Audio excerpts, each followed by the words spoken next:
Hi, welcome back. Sorry, our Hi, normally everyone. scheduled things a little late at not Yes. the normally scheduled times. But that's okay. It happens. Hi, I'm your Deep in discussion. friendly neighborhood dungeon master, Ethan, with his new online petition, remake Jaws 3D with a $300 million budget. The Jaws 3 and 3 petition in the link. How's everyone doing tonight? Doing well, but Fantastic. only if Michael Caine Excited. stars in Jaws 3 and 3 again. I want Dennis Quaid to reprise his role, even though he's like old now. Michael Caine's that's- significantly older than Dennis Quaid, but yes, Dennis Quaid is a national Yeah, treasure. Michael Caine was in Jaws: The Revenge. Yeah, I'd only want it if Jaws is voiced by Bruce from Family Guy. yeah. Yes. Bruce? Oh no! Um, Gonna eat your little boat. Gonna eat your little I always boat. forgot that his name is Bruce. Yum yum yum yum yum yum. As a shot. Yeah, so anyways, it's good to Sometime. see everyone. Yeah. We got the whole team here tonight. Looking Okay, forward to it. Whole crew. The whole kit and caboodle. So we started a little late, so I guess we'll just go ahead and jump right into it unless anyone has anything they want to say before I jump in.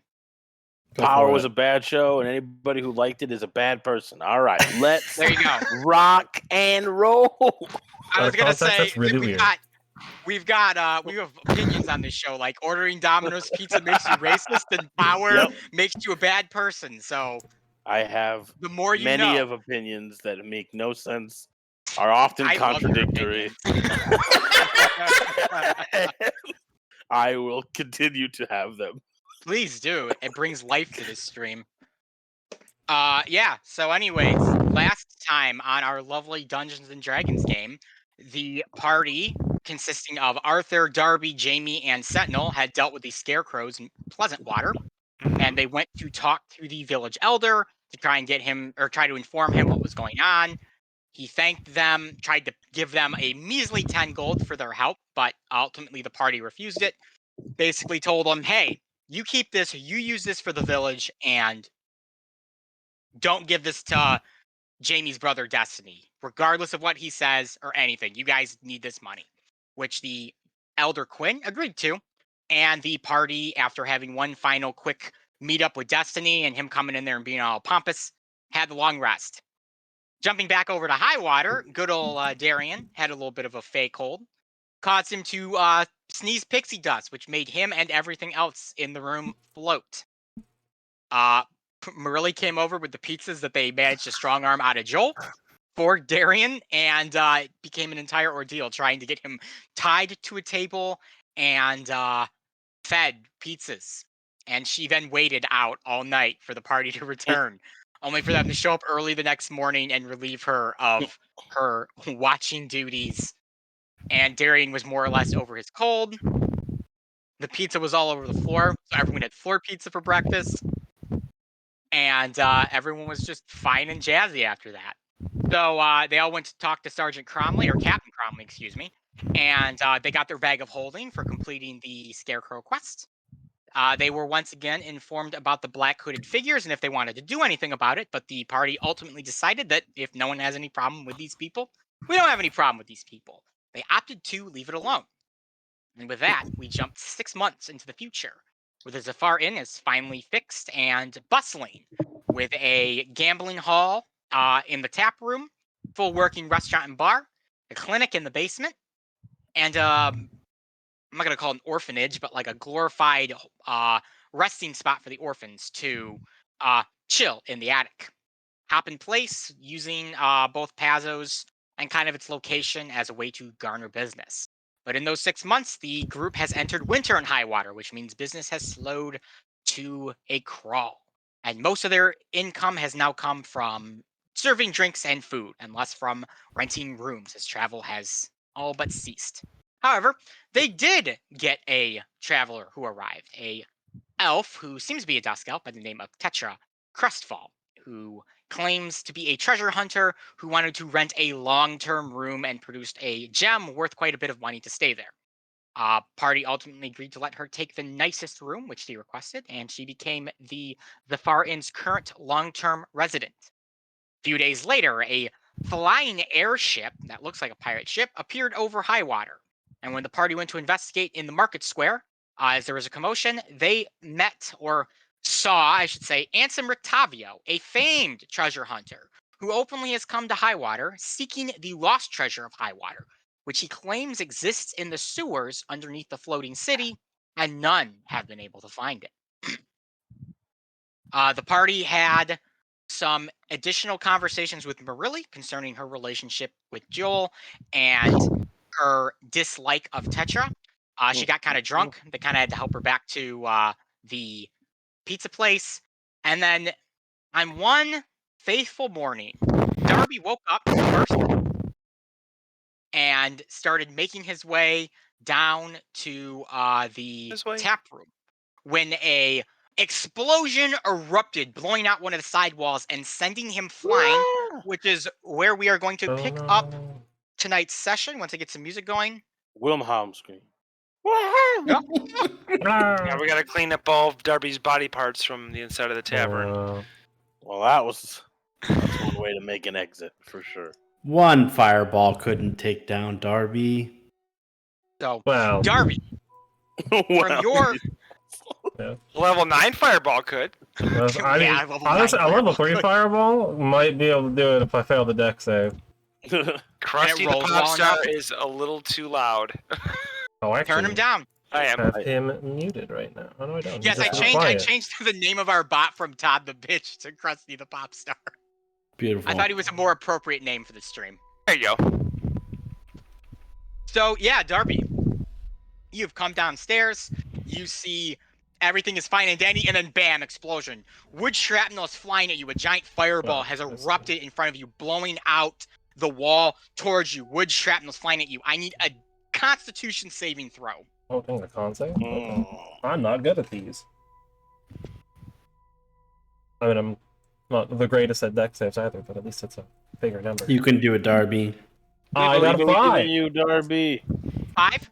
Yeah. So, Darby, you are rocketed back towards the stairs. The explosion literally lifts you off of your feet and sends you flying. You bash through the railing of the stairs and enter or fly into the tap room, where you strike the bar hard against your head, taking 2d10 of bludgeoning damage and falling unconscious for the next 10 minutes. Yeesh. That is 15 points of bludgeoning damage to you, Darby. Oh my gosh. Ouch. For everyone else I'm who not may down. be sleeping or waking up, I'm you have out. just heard this large explosion, and the entire building is shook like an earthquake has just come through and has rattled everything. Very quickly, smoke and the smell of burning wood, even kind of this weird, almost cooking kind of smell, begins to radiate up into the upper layers of the inn. DM, knowing my past, how am I doing at this moment? Arthur, go ahead and give me a... that's a good question. What would I do this for you? Poop your pants roll. I mean, Poop your pants, Arthur. Well, Give me so- also give me a Constitution save, but it's gonna be a con save for a different reason. Yeah, so, sure. Depending on what it's for, it's like con. Oh, well, wisdom, okay, that's an wisdom. natural 20, so 22. So Arthur, despite the fact that this explosion reminds you of being under deck as a deckhand before you had amassed more prowess on your ship, lighting the fuses on the cannons and watching the cannons lurch backwards and launch towards enemy ships, all those dangerous situations, bombarding land, bombarding specific cities and locations. Despite all that whirling around in your head, you managed to maintain your sense of sanity for the moment. I'm gonna kind of launch out of my bed, kind of realizing that the building is shaking. Instead of going down, where I'm presuming, well, if I open my door, do I see smoke? Do I see... Yeah, where I should ask, where does everyone sleep in the inn? I'd probably be higher up, closer up to where like the orphans are. Probably is where I would position one in my room. Okay, we'll say then, for the sake of things, if people want to sleep there, the 4th floor minus the master suite has enough bedrooms for everyone to have their own room if they would like one. So Arthur, I don't really think about it. you immediately kick down the door and you charge out. You can already see smoke bellowing up from the stairs. A commotion is already starting to form outside. You hear kind of some screaming. You hear panic, and immediately the door across the way pounds open, and your long-term guest Tetra kind of stumbles on out, wearing a bathrobe loosely, her hair kind of all over the place. It looks like she just woke up, and she goes, "What in the hell happened?" No idea. Get out now. Okay. And she immediately charges down the stairs, and you just hear her go, "Holy shit."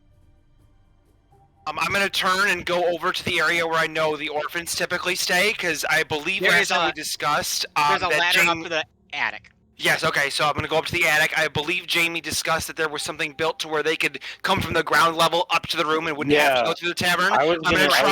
My goal is I'm gonna try and usher the orphans out of the building as quickly as possible. I was Okay, actually so thinking about that before. I would actually go so far as to say there isn't another way up there. Because Okay. we don't want randos just walking up to Yeah. where the orphans are. So Okay, You Okay, have you to said tell to Jamie that. since that was his idea then. So Arthur, there is no immediate way up to the attic though.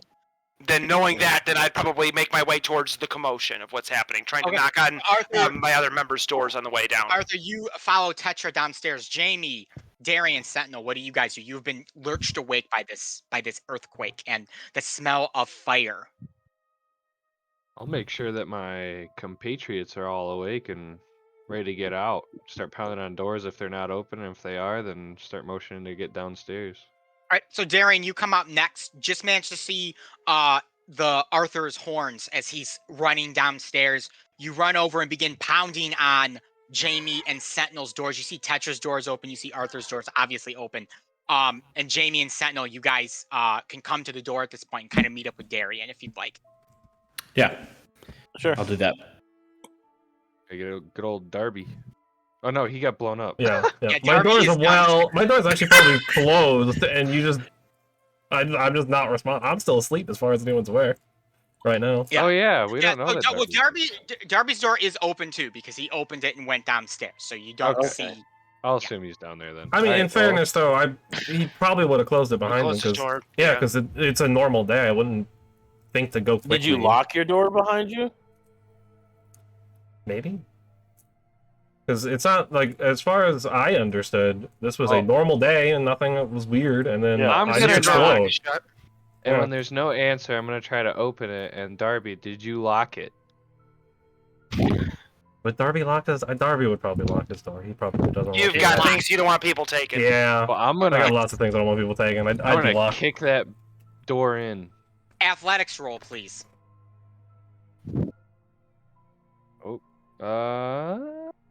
16.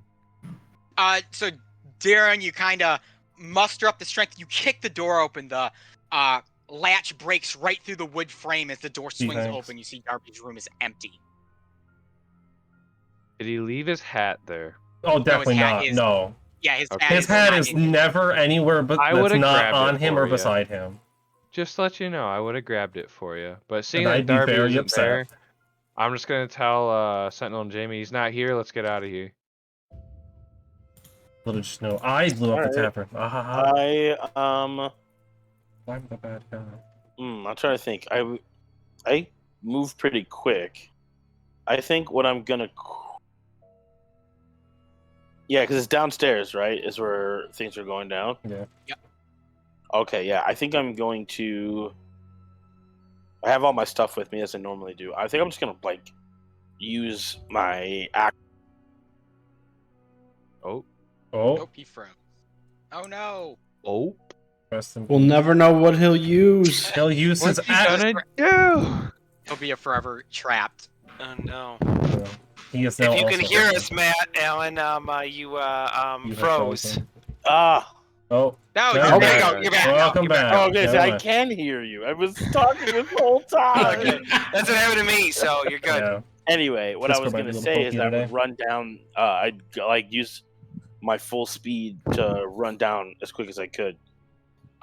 So Jamie, you immediately take off. The moment Darian turns and says, "Looks like he's downstairs," you don't even wait. You just turn, heel, and charge downstairs after Arthur. Darian, Sentinel, do you follow? I'm gonna go like sweep the hallway. So I'm just gonna check each door and start trying to evacuate people out of the. So the right tent. now, no one is staying in your inn except the orphans and for Tetra. Oh, convenient. Ooh, Great wait, timing. actually, It's winter, so. I'm gonna Yeah. retcon that. I'm gonna Blub, blub, blub, blub, I'm blub, gonna blub. retcon that. I'm actually Okay. gonna leave out my window, climb up to the attic from the outside to get to the orphans to tell them to like get out of there if they haven't Okay. already. Yep. So Jamie, you obviously have a climb speed, so you immediately. Do you tell Darian and Sentinel this is what you're doing, or you Yep, just I'm go? gonna say I'm gonna get the orphans. I'm gonna check on the orphans and then I will meet you back at the bottom, like at the bottom essentially. Ground floor. So, Jamie, you turn. You say this to them. You turn. You run. You open your window. You begin immediately climbing up to the roof so you can get into the attic. At Yep. this point, you're up on the roof, Arthur. You've now made yourself down to the second floor, roughly. Okay. And you can see, though you can't see all the damage, you can see that some explosion has happened because your balcony that is on the second floor is now caved in, and there is a ton of fire working its way upwards. You have no idea from up here what the damage looks like, but the glass on the windows has completely shattered all around you. Tables and chairs have been flung on the second floor. A thick black smoke is bellowing into the second hall, beginning to make its way up to the third and to the fourth. Jamie, from the roof, you kind of get a same thing as you kind of run up and look down to see that there is a hole that basically extends the entire far wall of the tap room and goes almost all the way up to the second floor, completely taking out the balcony. And then Darian and Sentinel, as Arthur has paused to take a look at this, you guys meet up behind him and are like, holy crap, like, what happened here? Still no sign of Darby. As I say, being with my experience of being on ships that have caused similar damage and on being on ships that have experienced similar damage, does this look like it came from the outside in or was an internal explosion outward? Nope, it looks like it came from the outside in, Arthur. I'll say you definitely would know that as you've seen cannon fire concave ships in before. And from the damage to the balcony, it's actually fallen inward and bowed this way, and almost to a shape of a triangle. So it looks like the blast came out and busted in. Okay. Plus, Does it look like a projectile hit and things are crumbling, or does it look like some sort of explosion went off? Give me an investigation check. Okay. It is 4. It's hard to tell. You can see that the glass is shattered inward, so you definitely know it came up from something outside, but it's hard to tell what's going on, like what actually caused it. Yeah, I'm sure, especially in that moment too. Yeah. Jamie, I should also note, and you have a kind of everyone has a view of this, though. Arthur, Sentinel, and Darian, your view is much more obscured from the smoke. Jamie, where you're at up on the roof, you can see like a bunch of people are like started gathering down below. You can actually see bodies strewn about on the road. Some of them look like they've possibly been emulsified by the blast. Oh, Okay. shit. Can I see anything that might have caused this blast? Nope. Okay, so like no person in robes, no There's a ton cannon. of people. Yeah, no cannon officially. Did not look like it came from your ship. That was my thought. That was too. immediately the Well, first thing I was thinking. It was I about was the just air wondering too. if like guards or something. Yeah. No guards have come yet, because this has literally been like a minute, maybe 30 seconds since Okay. you guys have charged down and seen this. There are a lot of people starting to gather, and you can count up where you are. Stressing out. I think I feel. I got You can blown count- up and I'm unconscious. You're right not now. stressed, You you're can count- unconscious. That's Calm down. true. 11 bodies that do not appear to be moving in any capacity, and about a dozen more that seem to be injured from the explosion. Okay, yeah, Ooh, I'm that's a gonna good have idea. to get from the. So I'm gonna get to the orphan ladder area. Basically, swing kick my way inside. Yeah, you And swing if- your way in. some of the younger orphans have started are cowering, while some of the older ones are trying to get them to get to the ladder and go down. They've started to usher some of them to get out because this room is already starting to fill up with smoke. But there's still a few younger ones that are just frozen in fear right now that won't move. I'm going to just pick them up. All right, so Jamie, you run over. Do you say anything to them, or do you just hoist them and throw them over your shoulders? I'm going to be like, we're getting out of here. Trust me, I'm a doctor. Give me a persuasion roll. I'm not great at that. I'm not that kind of Show me doctor. your bedside manner. I don't have that. That's what I don't. Yeah, that's a 3. I am not that kind of doctor. The kid looks at you, and it's just and it's just cowering, he doesn't reach out for you. He just is shaking.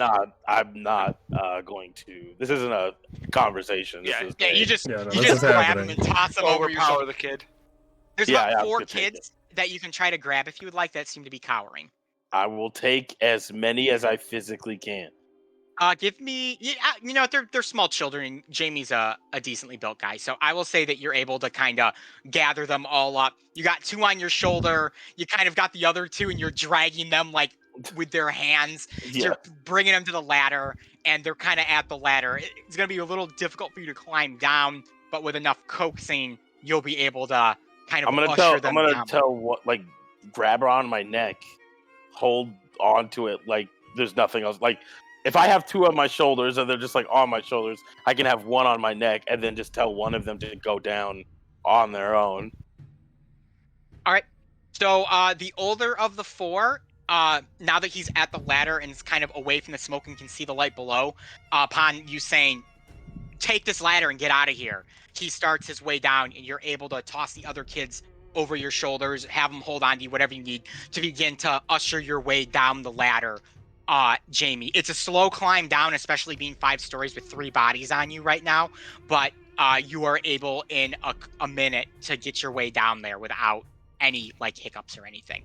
Sweet. Okay. The orphans that are down there have all started to spread and flee out. A couple of them have waited for you to get down and touch down with the other 3, but once you're down and you let them down, the 2 older kids that stayed grab the other 4's hands, and they immediately book it out of there.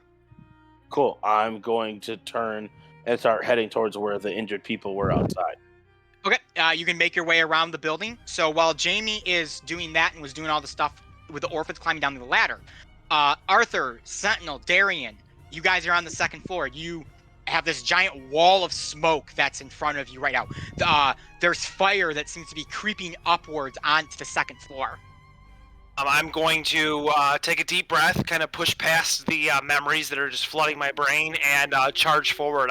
Going to try to get to as far down the stairs as I can to try and help Tetra reach the bottom. And then I don't know if either Darby or Darian or Sentinel's going to let me know that they don't know where Darby is, but I don't know that right now. So I'm gonna charge forward and try and get Tetra to safety. Tetra didn't even stop; she just was going. Yep. She's made her way down to the bottom floor. Oh, perfect. Arthur, if you're following her, Darian and Sentinel, do you continue to follow them, or do you guys hang out on the 2nd floor? I'd probably follow, but I'd mentioned when we met up with Arthur after we were like, "Holy shit!" I'd let him know that we didn't find Darby in his room. Okay.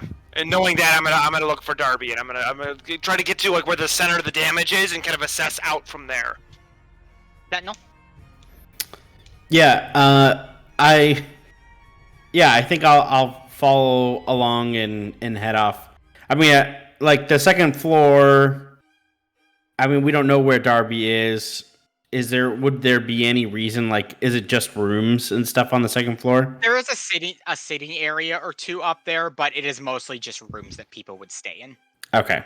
So yeah. So I guess we'd do a quick sweep of that sitting area, but then start heading. So Sentinel, you quickly break off from the rest of the group. Do you inform them you're doing this? Yeah. Okay. I'll tell Mr.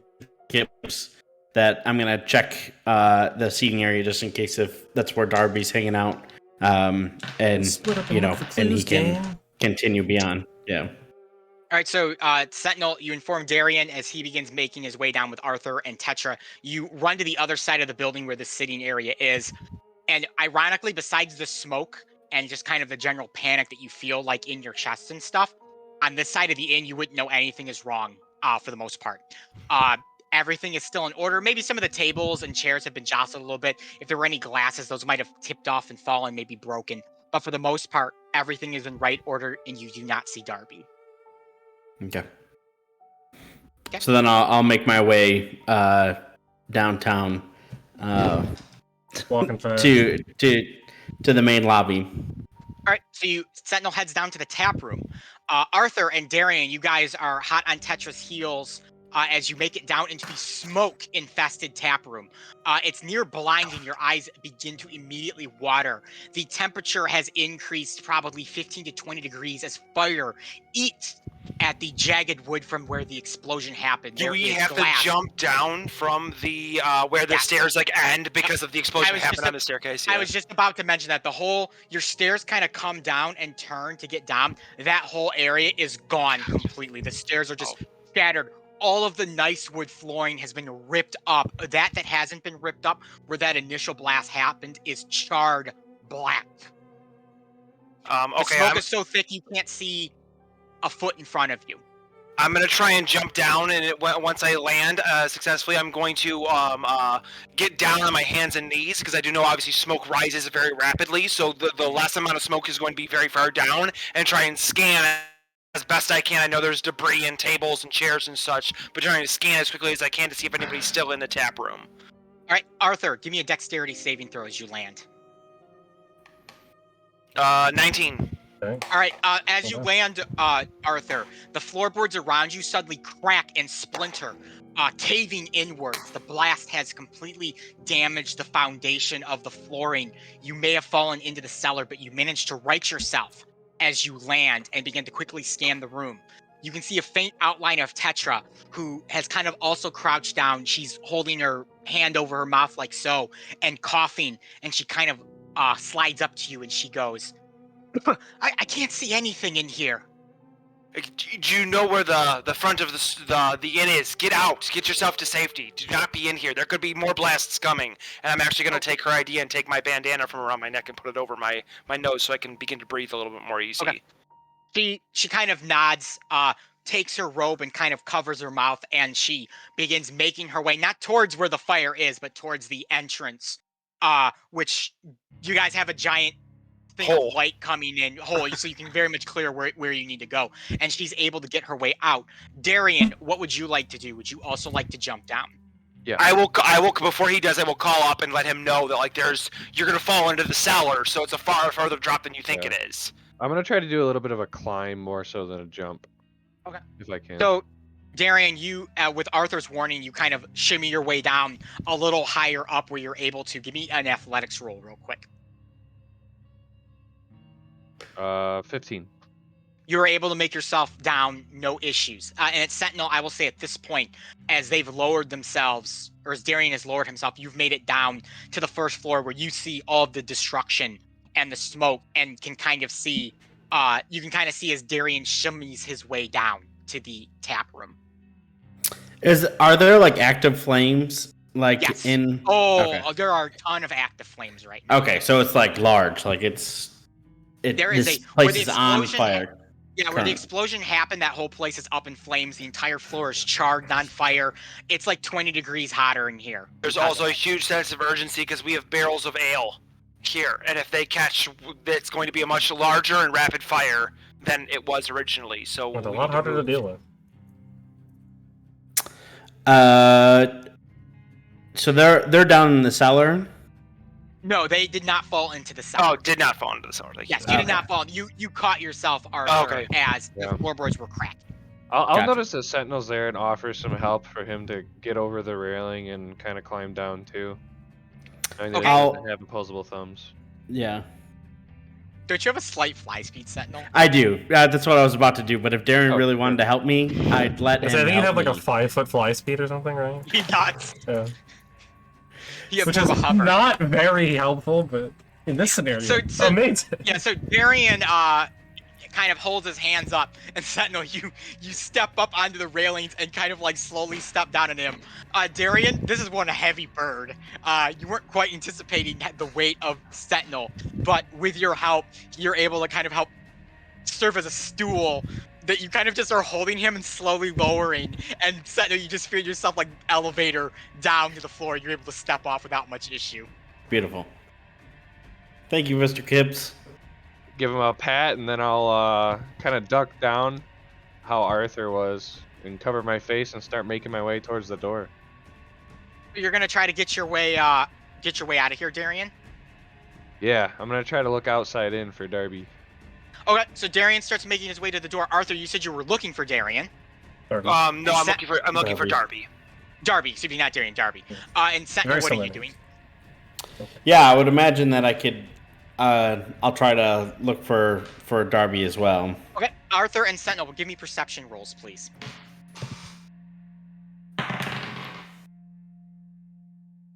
Not natural 20. 12 plus 4, 16.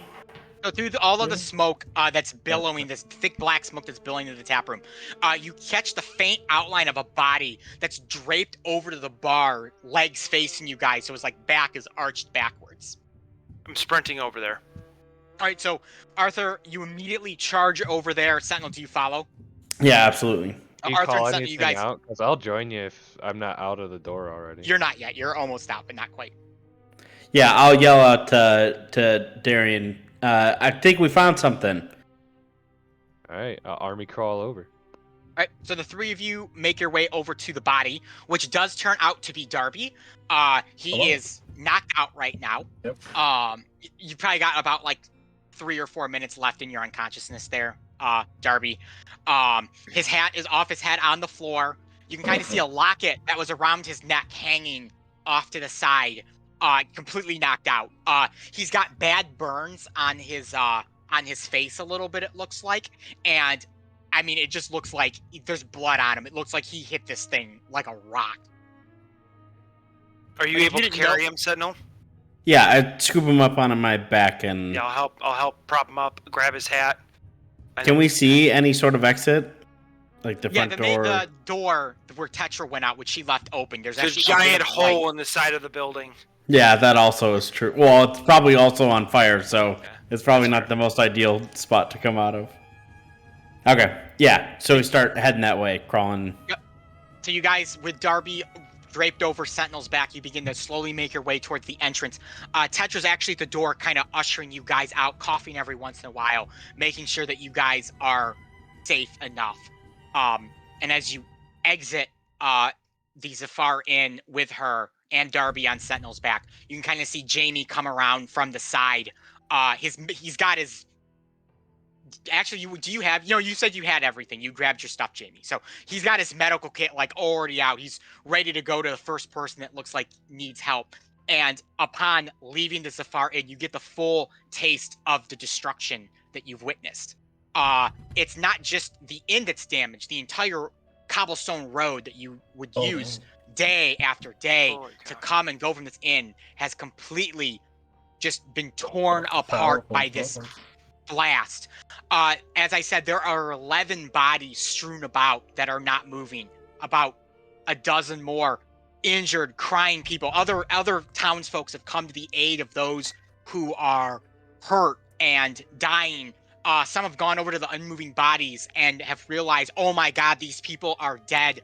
A couple of them that looked like they were right at the heart of the blast are nothing more than charred, flaky corpses. With no discernible features, let alone height and some skeletal remains left on them. I'm gonna, as I spot Jamie around the corner, I'm going to sprint over to him and say, I know you're busy, but you've been out here the longest. Any sign of anybody who have been responsible for this? You're muted. Yeah, I can't hear you. Matt. I'm gonna say, it's like, didn't see anybody from the roof. Well, I was like, didn't see anybody, didn't see anything. We got to get these people out of here. Question though, with that, surveying the people who are alive, I I kind of want to work my way from most critical to least critical, and then also gauge how many people are around that could do basic, like, get these people away from here. You get water to this area. You pull this body that way. Like, just do There's a basic. Probably about 30 people that have gathered that were not part of the initial blast, or in the area during the initial blast. Some have already started helping people who are downed.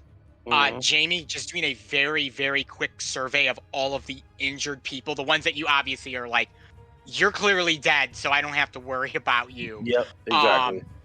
Of the injured people, it ranges anywhere from like horrible 3rd-degree burns from this blast. One person has their entire arm like broken and it's like hanging and dangling. Someone has horrible burn marks on their face. Someone's like beating them with a blanket or a burlap sack to try to put the flames out as their skin is like burning away from their face from this explosion.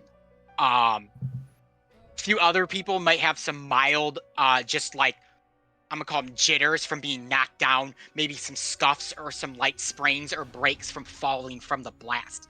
The most notable person, or at least the person I should say that you recognize, is small dusk elf Elise, who lays on the ground, a entire jagged piece of wood slammed through her thigh, sticking out the other end, completely impaled. She's on the floor, crying. Blood is all over the place. All right. Well, I guess I'll run. First, I will yell at I'm gonna yell at everybody, telling the able-bodied people to take people and drag them away from the fire and stuff. Yeah. Move them over to Pazlo's because it's across the street. I'm gonna. Yeah, I was gonna say move the injured over to Pazlo's. Yeah, if you can move him that way. If they can't be moved, stay there. I need someone to stay and assess the situation. I'm saying all that as I'm running to where Elise is at. And hold on. I see you guys are carrying Darby, right? Yeah. I'm gonna run on my way over to Elise because I can do these things and move.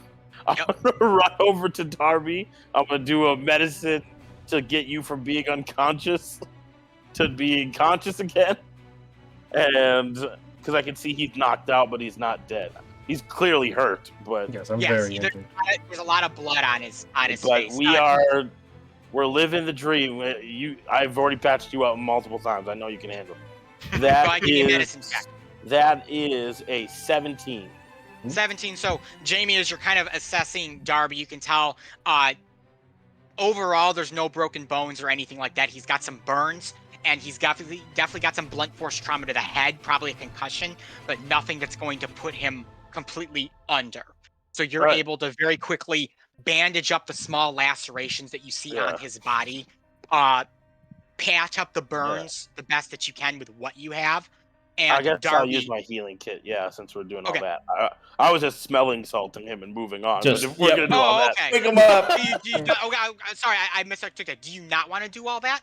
No, I was just going to be like, get him up on his feet. Yeah. I just need, because we can't have them carrying him if he's capable of walking. Right. So I'm going to run over, just crack the smelling salt, put it under his nose.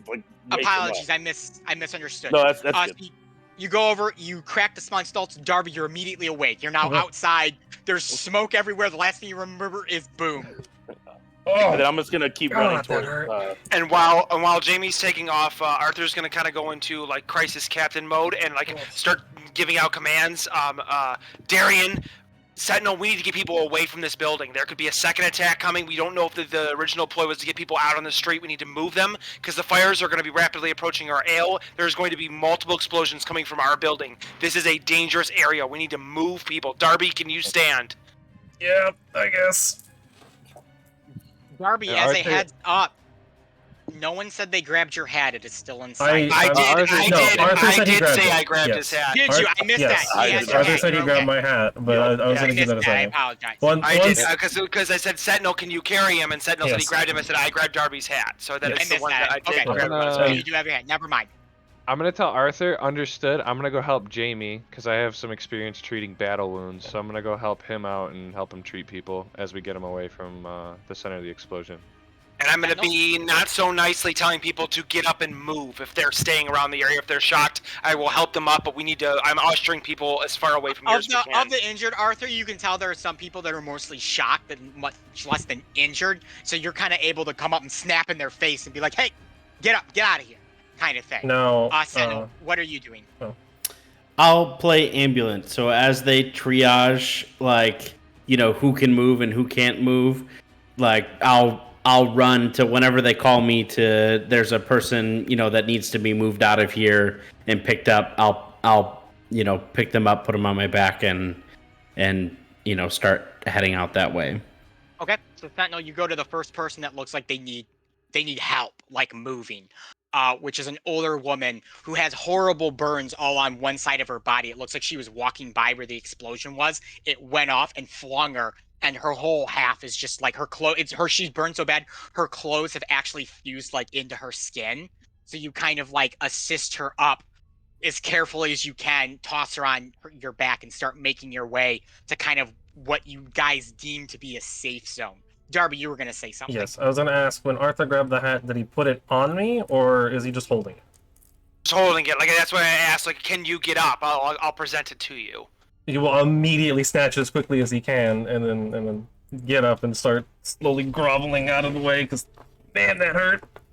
Yeah. So, Darby, you start walking away, injured, with a bit of a limp, obviously, from the blast. Beans knocked out over to Jamie and Darian. Jamie, you've made it to Elise. As I said, she's on the ground. There's a huge splinter of wood. It looks like part of the side of the building snapped off and flung at her like a projectile, stabbing her right through the thigh, straight through. She's lucky it didn't hit anywhere else. It would have been a fatal kill had it struck any vital organs, from what you can tell. Assuming it hasn't hit any major arteries or anything. Yeah, I'm going to do a medicine check as I get there. First of all, I'm going to be like, hey. I'm going to just like do the calm down conversation. I'm going to be like, oh my gosh.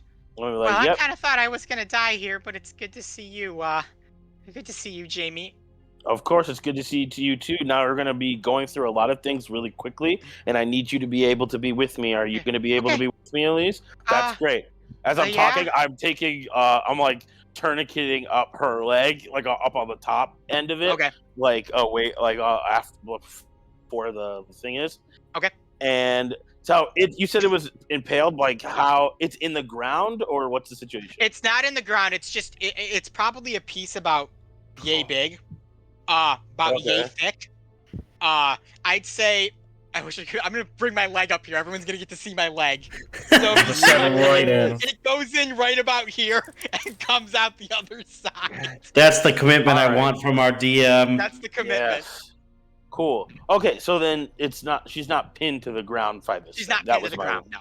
That's what was my worry. Okay. Well, then in that case, she's going to be fine. Not fine, but and there's nobody else like within immediate danger of the area. There's no one else with worse injuries than Elise right now? Elise has bad injuries. There are some people with really, really bad burns. Okay. Like the lady that Sentinel just took out, that lady is in bad shape. Okay, but Darian can pick her up and bring her to pass. Darian has arrived. As you're tourniqueting Elise's leg, Darian has kind of shown up. Okay, and I'm going to then tell Darian, I'm like, all right, you're going to lift her up. You're going to bring her to Pazos. You're going to get her on a table. We're going to keep that leg up. And I'll be in as soon as I make sure that there's nobody else that needs like medical attention on the ground. All right? Don't let this get on any looser than it is. And all right, before he even finishes, I'm going to be like, all right, you got it. And I'm going to start kind of like propping her up. Sweet. And then I'm going to look around make one last check. Like I said, if you're looking for someone who needs help, there's about 4 victims with horrible burns that need to be looked at. Okay, yeah. So I'm going to go to I'm going to the next person. slide it in there. Yeah. So Jamie, I'll say you go up to the burn victim that Sentinel just carried off, the lady with that has burned so bad her clothes have started to stick into her skin, and you can begin working on her. Darian, as you're being carrying Elise off, the whole group of Pazos, so Joel, Marilli, and Dale and Nugs have all like ran out from the thing just in a fit of panic. And Darian, they see you running with Elise in your arms, and Joel is just like, "What the fuck is going on?" We're like, we don't know, but if you can help clear out some of the street here, we'd appreciate it because we got barrels available to go up. Yeah. Dale, you're like really good with healing people, aren't you? And Dale's just like, I mean, I've done some things before. I'll go talk to the doctor guy. And then Marilli looks to you, Darian, and says, I know a little bit of healing magic. I might be able to do something there. Of course. Now, Elise looks bad, but there are some people who are worse. We're going to set Elise up with an elevated leg on one of the tables in Pazos. We need your help with a few burn victims over here. Jamie's already getting started. Do that. Yeah, I can definitely do that. Come on, Dale. And before Dale even has like a chance to kind of assess what he wants to do, Marilli's already grabbed his arm and is dragging him off to where you are, Jamie, to try and get instruction. Nugs looks to you, Darian, and is like, well, it seems that I am needed with song and with my body. And I will go and assist Sentinel in taking people off the streets and getting them where they need to go. And she Sounds kind of great, Nugs. bounces off to help you, Sentinel, drag people off the streets. So Darian, you bring Elise in and get her set up. And while that's going on, Jamie, what were you going to say? Okay, so so Sentinel's taking burn clothes lady in, right? Yep. And then is there anybody else on the ground that has not been moved? There is one more burn victim Nugs is running to. Jamie, as you are running by, unlike the lady who is half burned, this person seems to be completely burned. And they're covered in like hot ash and soot as well, to the point where it's like caked and crusted all over their body. All right, is this person alive? Give me a medicine check if you'd like to check them. Okay, I'm running up. Yeah, this is why we don't use these dice, homies. All right, that's a 10. It's still, honestly, it's more than enough for this. So, Jamie, you kind of get down. The person's very conscious. They kind of look to you and they're like, help me. Help me. Their vocal cords are like just completely singed. Doesn't take you 5 minutes. There's nothing you can do. They will die. Cool. I'm gonna oof. What kind of doctor am I? You gonna lie to him? No, I was. No, do you just do you just leave them and walk away, or do you pick them up? Yeah. knowing that you can't do it? Yeah, knowing they are going to be dead. Put them down. Put them out of his misery. Yeah, that was my first thought. Like Jamie's trying to figure out what kind of. No. No. Save them the pain. Oath is oath. So I am going to. Is there an able-bodied person anywhere? There's a ton of people. Nugs is running out. I'm gonna be like, this person needs like someone's gonna need to grab somebody and get this person to Pazos. Yeah. I'm not gonna say last rites or anything like that, but oof, Jamie's not too proud. He's gonna say like this guy and anyone with burns. If we have anyone with magical healing, these are the first people that we get. Like you get them to anybody that has magical healing spells. That's number one concern. I'm going back in to make sure we didn't lose anybody. And back into the Zavarin. Yeah, to make sure we didn't lose any. Okay. Since there's nobody on the ground anymore. Yeah, Nugs and Marilli are the ones that overhear you, so immediately Nugs comes over with Marilli. She casts a quick Cure Wounds spell on the person. Unfortunately, in their state, it's not going to do a whole lot, but it might ease the pain a little bit as Nugs essentially has to pry them off of the pavement because they've been so badly burned, they're actually sticking to it. You can hear like the crunch as they're torn up from the ground. Yeah, I would definitely, like, anyone with okay. So is Arthur still outside? Yeah, Yeah, I'm everyone's directing still people. outside So except if you're going Darian. back into the inn, I'll go in with you. I was gonna say, Darby is up and conscious. Yes, Yes, but Darby- I yes, am. yep. Outside I'm or back Darby's to beaten. Tazos? Yeah, Darby's just off in the crowd right now. He's Okay. limping away. I'm gonna say I'm just Darby- limping towards Pazos right now. I'm shouting out. Okay. Actually, I'm shouting out Ace, really Yeah. loud. You make sure everyone with burns gets like first people with magical health spells that they're first. Everyone else, you're gonna keep them stable till I get back. Arthur, you're fireproof, so you're coming with me. Yeah, that's my idea. At this point, Joel has run out too. As you got Arthur and Jamie, you're conversing. He's like, "What can I do? What do you need me to do?" Joel, you're loud. Be loud. Keep people away. There are people who are on the other side of this building who we've not even seen, who do not know what is going on up here. Be loud and keep people as far away as possible. The first time you see a guard, get them to bring all of them here. Theater Kid vocals, don't fail me now. And he immediately runs, and he's like, "Hey, don't come this way!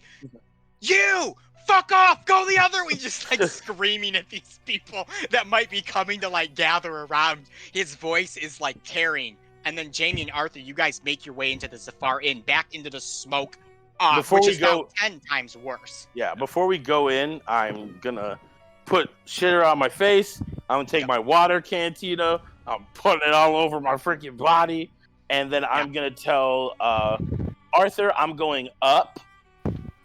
I'm going up because I can always climb out. You I'll check. Sleep. Yep, I'll you sleep two- down you- here. Yes, and I'm gonna start going up from floor to floor, hitting the rooms as fast as I can. The fires have eaten upwards, Jamie, as you head upstairs, and then Arthur, as they've basically overtaken almost the whole like sitting area of the tap room. They're getting dangerously close to the bar right now, and if something doesn't come soon, your ale will ignite, and the entire inn will just be in a worse state that it is in. Jamie, the second floor is slowly being eaten alive by the fire. It's starting to climb up the stairs to get to the third floor as you begin checking the area, checking all the rooms. Arthur, you begin checking all around, making sure no one got into the inn. Let's see how long it takes you guys. Which I'm going to do this and divide it by 2 because Jamie has Urchin. Yeah, I'm so fast. All right, it takes you Speed boy. guys at half. It takes you guys about 4 minutes to scour the entire inn.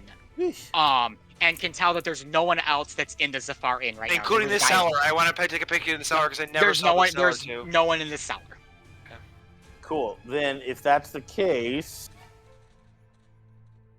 Can I guess, in my own way, devise whether or not I can get at least one of the barrels of ale out before the fire gets to them?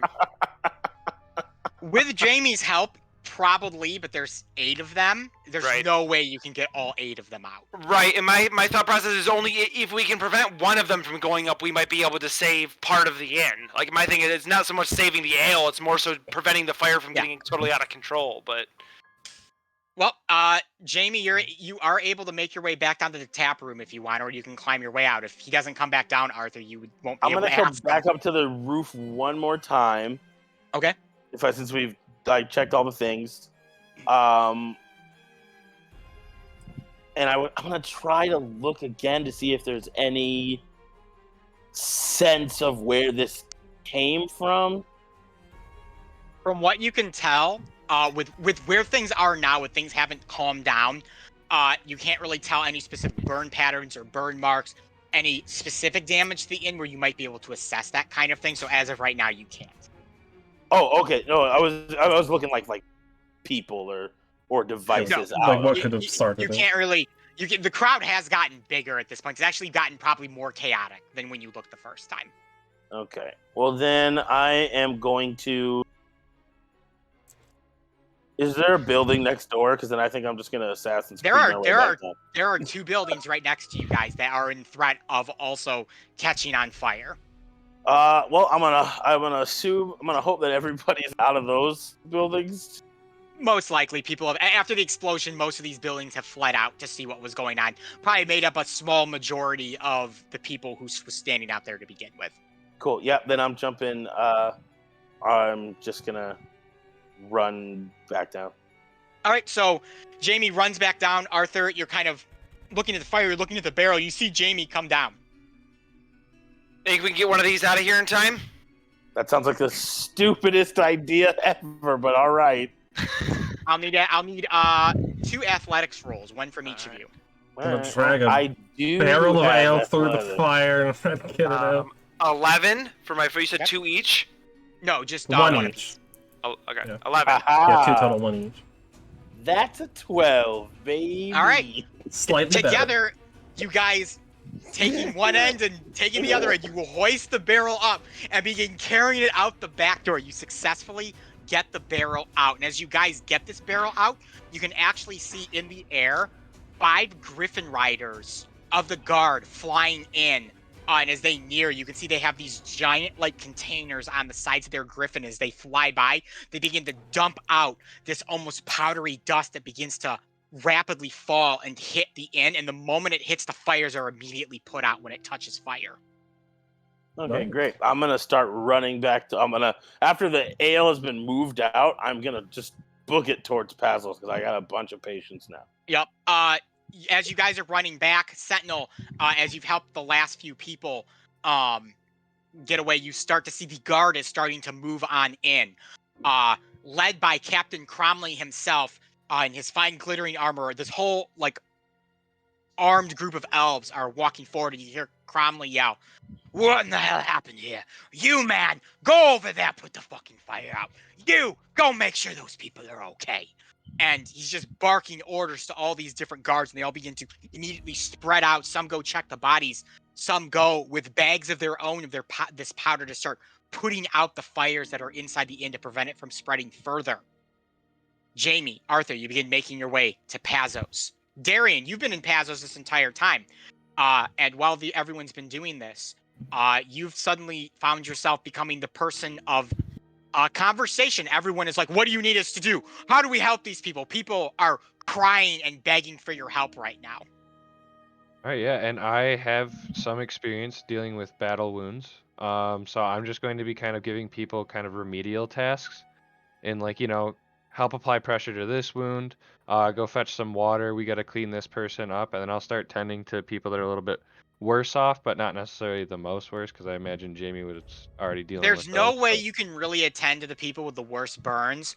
You might be able to help Elise. Your best bet is to help people with like breaks and like cuts and stuff. Yeah, like that. I can splint some things up. I'm gonna make sure I'm checking in on Elise, making sure the tourniquet's tight and that her leg is elevated. And I'm just gonna be splinting up some breaks. She gives a thumbs up, but Jaren, you can kind of tell that her leg is starting to like turn this almost like gray color as she's just losing so much blood from it, from where the splinter just jammed into her leg. Give me a medicine check for your other actions. Oh wow, that's a natural 20, so 25. Dang. Excellent. You're doing a Medicine great job. check. You're splinting people's breaks. You're bandaging people's knee. But you're going at rapid speed right now. It's dagger time for you, Darian. We'll go to Darby real quick. Darby, what are you doing? So, on his way into Pazos, he's quickly checking his hat, making sure it looks fine and isn't destroyed in any way. Has a couple singe marks on it, but it is in shape. Ooh, a prestidigitation to hopefully fix that up, and making serious it note that cleans someone it. burned it. It cleans it, It does clean but it it. does not fix it. There's no, Yeah, it's not a but- mending spell. I know. Amended. I know. That's The why I said to other fix it up as best I can, not to repair it. You get some of the ash and like cosmetic burn marks, but where it's like been frayed from the burns, it is toast. Oh, there is fire in his eyes now. We're never mess with it. He'll put it back on and slowly walk in, relay Jamie's message of if anyone knows any kind of healing magic, now is the time to do it. Do it on the people that look like they're about to die. There's a lot of people just give you blank stares, but you can see Marilli using the very few spell slots she has to cast Cure Wounds on a couple people. Unfortunately, she can only do it a couple times since she's not a very high-level spellcaster. And she kind of looks back to you, Darby, and just goes, I'm out. I can't do anymore. Do what you can. Go get help. I don't know. And he's just gonna plop down in a chair and just be like, oh, God. Sentinel, you and Nugs have helped off as many people from the streets as you can. Everyone else is able-bodied enough to get themselves away from the blast. What else would you like to do? I don't know any way to like take care of people. I don't have any sort of medicine healing background, so I'm gonna head back to like the Zafar Inn and see if I can help with kind of investigating what happened here. Any leads beyond? So as you make your way out, Sentinel, you kind of see all the guards have started to put the fires out, and Captain Cromley is there, and he turns and sees you coming towards him, and he goes, "I thought this might have been your guys' inn. I assume everyone's in working order." Yeah. As far as us owners of the tavern, we're all right. I mean, there's quite a few casualties around here, and a few people in some critical condition. But we're working as hard as we can to take care of everyone. Good. I've sent for 2 things. One of my men is grabbing a few healers, 3 or 4 of them, and then we're also gathering an expert to see what may have caused this. There'll be questions, no doubt, for you and your friends, but for right now, he hands a bag of powder and he holds it up to you, Sentinel. I'll take it. If you'd be willing to help put out some of the fires on the inside, or any that might have spread to the other buildings, we have to maintain this fire, or else it is going to spread to the rest of the city and burn down this whole layer. All right, I can do that. All right, so Sentinel, joining a couple of the guards, you run in the Pazos and begin kind of spreading this white powdery substance down, which seems to diminish the fire. There's so much fire, like I said, it's pretty much diminished on contact, but for some of the heavier, bigger flames, you're like tossing an entire bag of powder, having to run out, grab another one, run back in, toss it, run out, back and forth to try and put these flames out. After what seems like 35 minutes, you guys are able to get the flames under control in the Zafar Inn. I'm going to attempt to use my magic awareness to see if I can know the location of any spell or magic item within 60 feet that isn't behind total cover. And when I sense a spell, I can learn what kind of school of magic it belongs to. Yes, excellent. So, Sentinel, as you kind of do this magical awareness, you actually do get you get 2 senses that pop up. What's the range on this thing? 60 feet. Yeah, you get 2 senses here. The first one comes from where the big black smoldering mark is, which you detect from the ash and the damage was a level 5 fireball. Holy shit. Dang. Big. In the crowd, there is a young boy who is holding a magical necklace that seems to be glowing bright.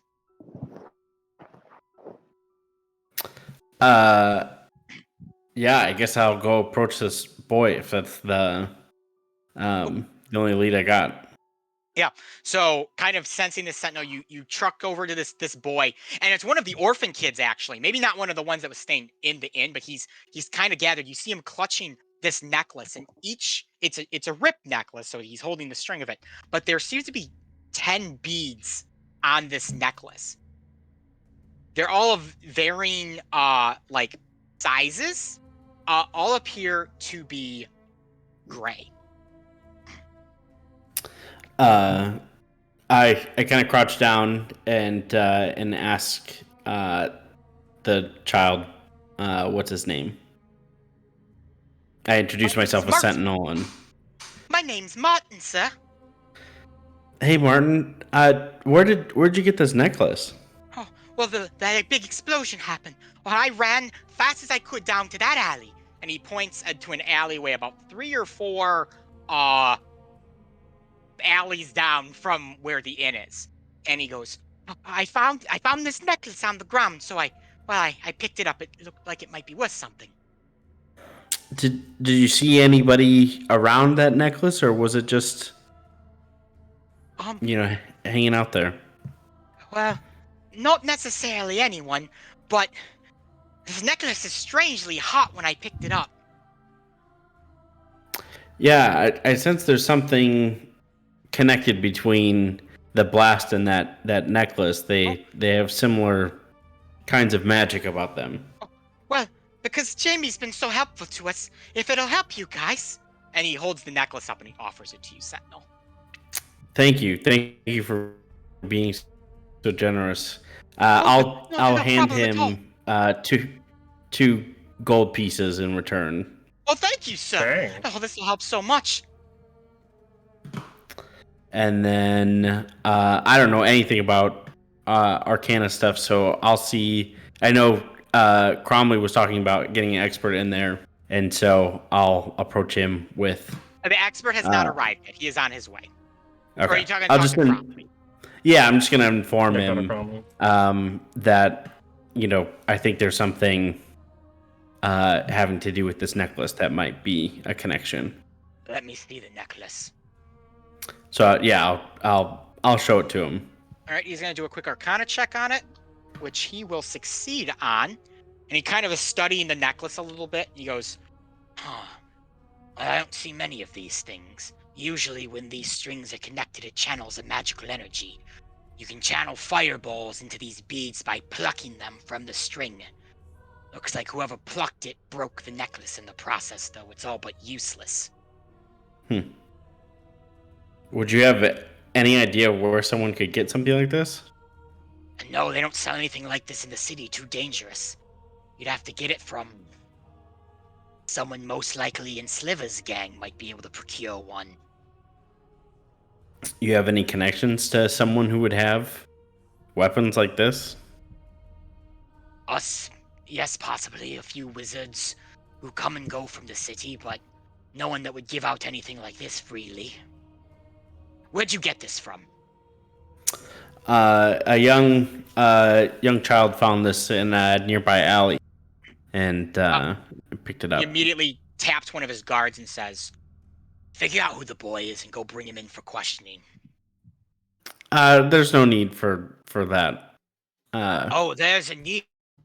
I currently have 11 people dead in my city on my city streets, and I'm going to question every goddamn person standing around here and figure out what exactly happened here.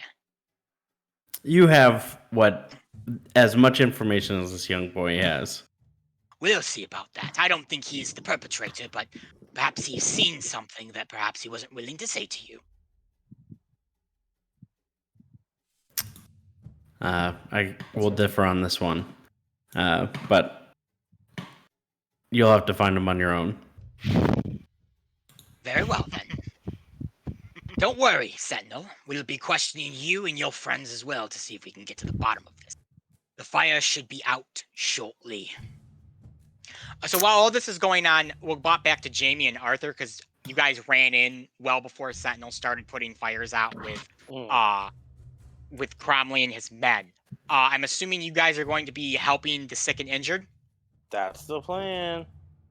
Jamie, I'm going to need 3 medicine checks from you. All right, here we go.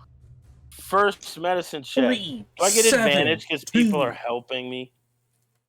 I will give you advantage because people are helping you. Yes, because I was going to run in I will say you have help from both Arthur and Darian right now. And Darian obviously has... And Marilli. Marilli has ran out of spells, unfortunately. Well, I guess she can help you. I was like, I've never needed that. True.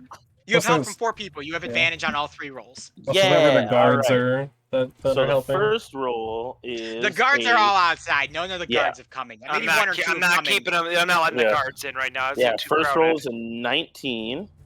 Okay. Second roll is a 17. Okay.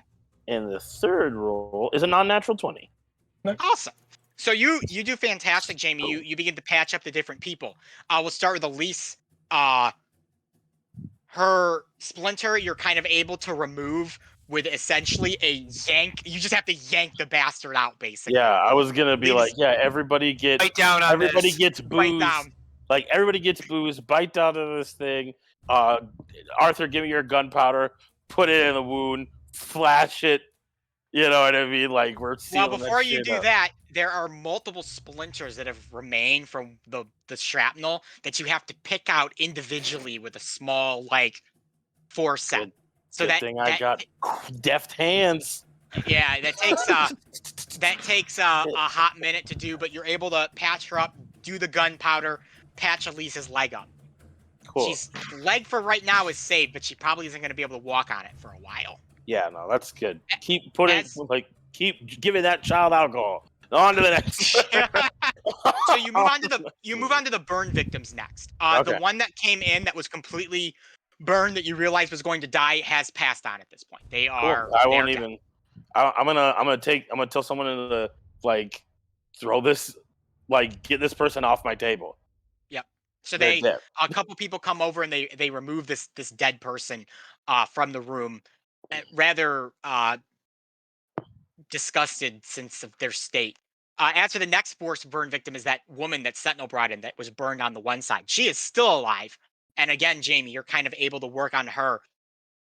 You're going to literally have to take her, the clothes and just peel them off of her skin because that's just the state that she's in right now. It's no amount of alcohol you give her is helping right now. It is a horrible process, but you are able to get her free and do something to get her bandaged up. But it's probably a 50-50 if this person lives at this point. Okay. As for the other role, that will go towards the people that were had broken bones, scrapes, which Darian had patched up most of them. You're kind of able to reassess not only his work, but get to the people he wasn't able to get to, and those are all very easy and quick things to fix up. And within about a couple hours, Jamie, the everyone is patched up the best that they can be. You've done your work. Okay, cool. I will say, due to everything you've done here and all the work you've had to put in, your healer's kit at this point is exhausted. Oh no! Sorry, everybody. We're gonna have to buy. You have to purchase another one. When I kind of see that Jamie's wrapping up and my assistance isn't needed, I'm gonna pull up a chair next to Darby and kind of rest next to him and hand him my flask. I'm taking it. All right, Darby, you take Arthur's flask and you just down whatever swill he's gotten there, and it helps dull the pain a little bit. All right, Sentinel, you are outside continuing to help the guards, and you notice that some additional healers have started to come in. They begin making their way into Pazos to help Jamie, who seems to have already finished, as well as two individuals who are walking forward. One is a short man who looks no taller than a dwarf, though he's very clearly human. He's got very round spectacles on, and he walks with a bit of a king and a bit of a penguin walk as he steps forward. Has very nice robes on. And behind him is a relatively androgynous looking figure with white hair, and they seem to follow close behind this short man. They also have a notepad in their hand and looking ready to take notes of some kind. And why don't we go ahead and take a quick break, considering how heavy this has been, and we will come back. We'll come back at 9:10. Sounds good. Sounds good. Yeah. Awesome job, guys.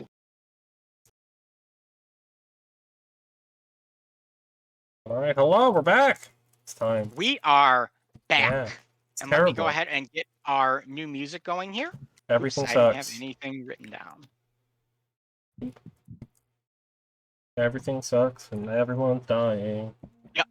So after a couple hours of everyone treating people, the guards running out, working with Sentinel to put out the fires, everything is finally calmed down.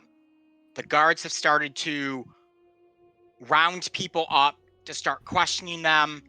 Sentinel, you saw this shorter man and this figure kind of following them, kind of come up. They begin speaking to Cromley. After they're done speaking, Captain Cromley walks over to you, Sentinel, and says, "Well, our expert's here to start questioning people.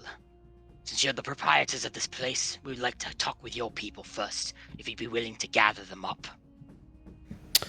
Yeah, we're all kind of holed up in Pazos right now. Well, bring them on out if they're available, and we can start questioning them. We're setting up a small checkpoint.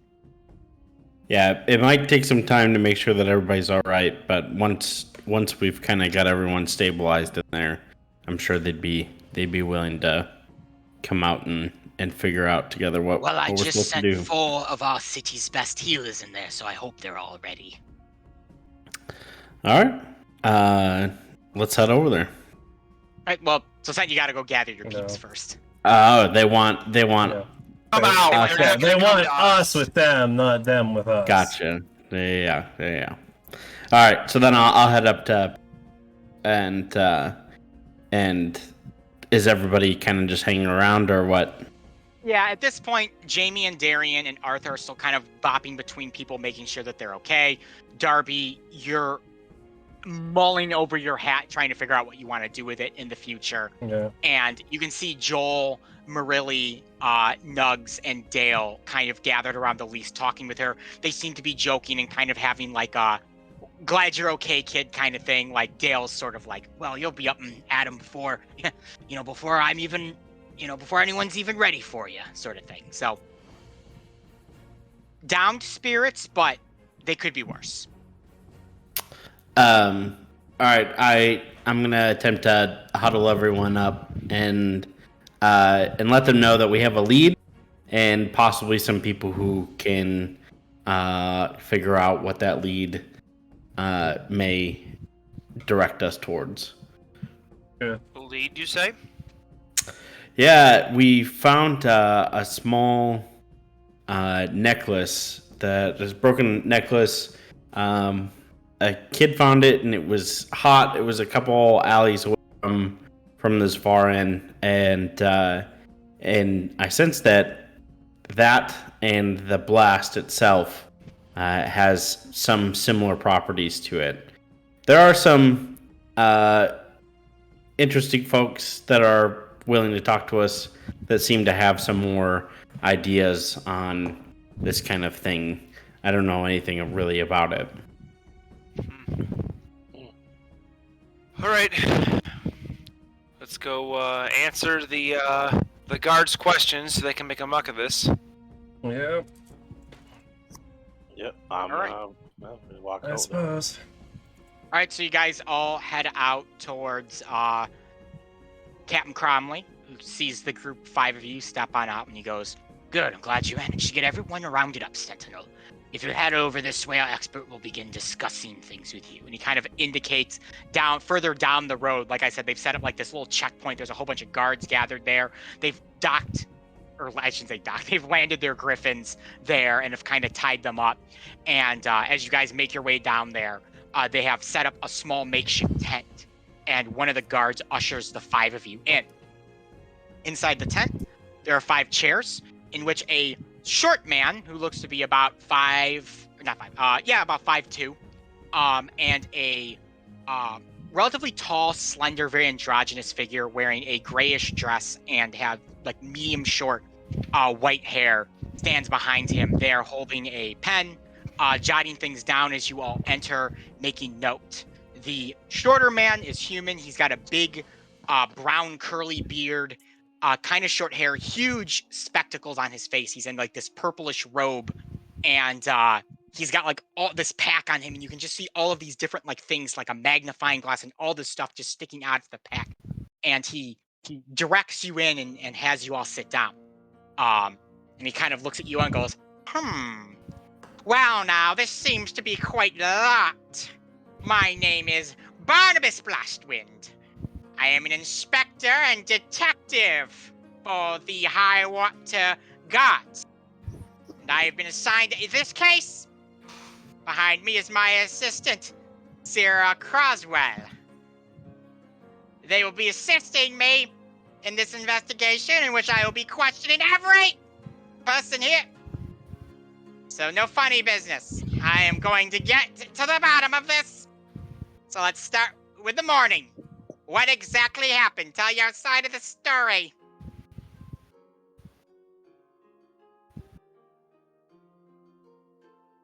Well, I guess I'll probably start, since I assume I probably know the most of what actually started. Normal morning, going through the routine, head downstairs, big explosion, I wake up, I'm on the chicken's back in the middle of the street. One for the rest of you then, since he doesn't have much since he was out of it for most of it. Well, the explosion woke most of us up, so we just woke up to our inn on fire and scrambled to get out. Yeah, we were on the 4th floor. I can confirm I ran into Jamie, Darian here, Mr. Kips, and Sentinel on the 4th floor, all exiting a room roughly around the same time. We carried down to the 1st floors where we found our compatriot unconscious, rescued him, brought him out to the street while we tried to usher people away from the building that was burning. Is there anyone else at the inn at the time of the explosion? Yes, we were housing one Tetra. Forget her last name. Tetra Crestfall. Thank you, Tetra Crestfall. As a long-term stay resident, we ran into her and ushered her to safety. Was there anybody else at the inn? Nope, it was just you guys. Tenants. Oh, yeah, the tenants from... Yeah, just tenants. Oh, yeah. Like, just tenants. Like, I don't understand why you need to know who was where. Oh, Well, I need to know exactly who was there so I can get to the bottom of this. I would need the names of each of these other tenants of yours. what if we don't happen to have their names? Yeah, I wouldn't imagine Wow. that we would keep like a They're- letter or anything for. They're So- being cryptic. We only had the one. Well, I'm gonna kind of like laugh and shake my head. I mean- Give me a deception roll, Darian. yeah, let's say out of character with all the orphans. We don't name rats. Yeah, so we also wouldn't have the names of all the orphans. Like, we just wouldn't know that. We don't know who was there. 19. I'm not gonna give them that 19? information either. Yeah. Yes, a little bit of a ha-ha moment with your rat joke that I see. Very well, one tenant then. So then, was it one of you? Did one of you blow your own inn up? Why would we Sure, do that? that's the most profitable idea I could come up Yeah. with as well. Is the only source of income all of us have. We blow it to smithereens. Well, I In feel like my line that of was the work, only you'd be source. amazed at who will blow things up for the insurance money. I'm gonna Insurance. get up. do we even have And I'm insurance? going to- I'm Yeah, going we to signed get up for the and I'm insurance going to guild. leave. Did we? No, I must have been Jamie, asleep what that did you day. say? I was like, I'm gonna get up and I'm going to leave. I would never been so completely disrespected in all my life. Wow. I As was you just go to- as you peeling go to people leave, off the ground a minute ago. Like, yeah, a no, guard I'm not does gonna do block this. your path to prevent you from leaving. He's just Please, doing his please sit job, down. Jamie. All of this is a formality, I promise. Besides, it might be Oh, Jimmy's important for fine. the next question.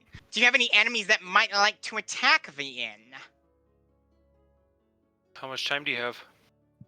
Oh, well, Oh, he's got I a have lot. all the time in the world, if it means I can get to the bottom of this.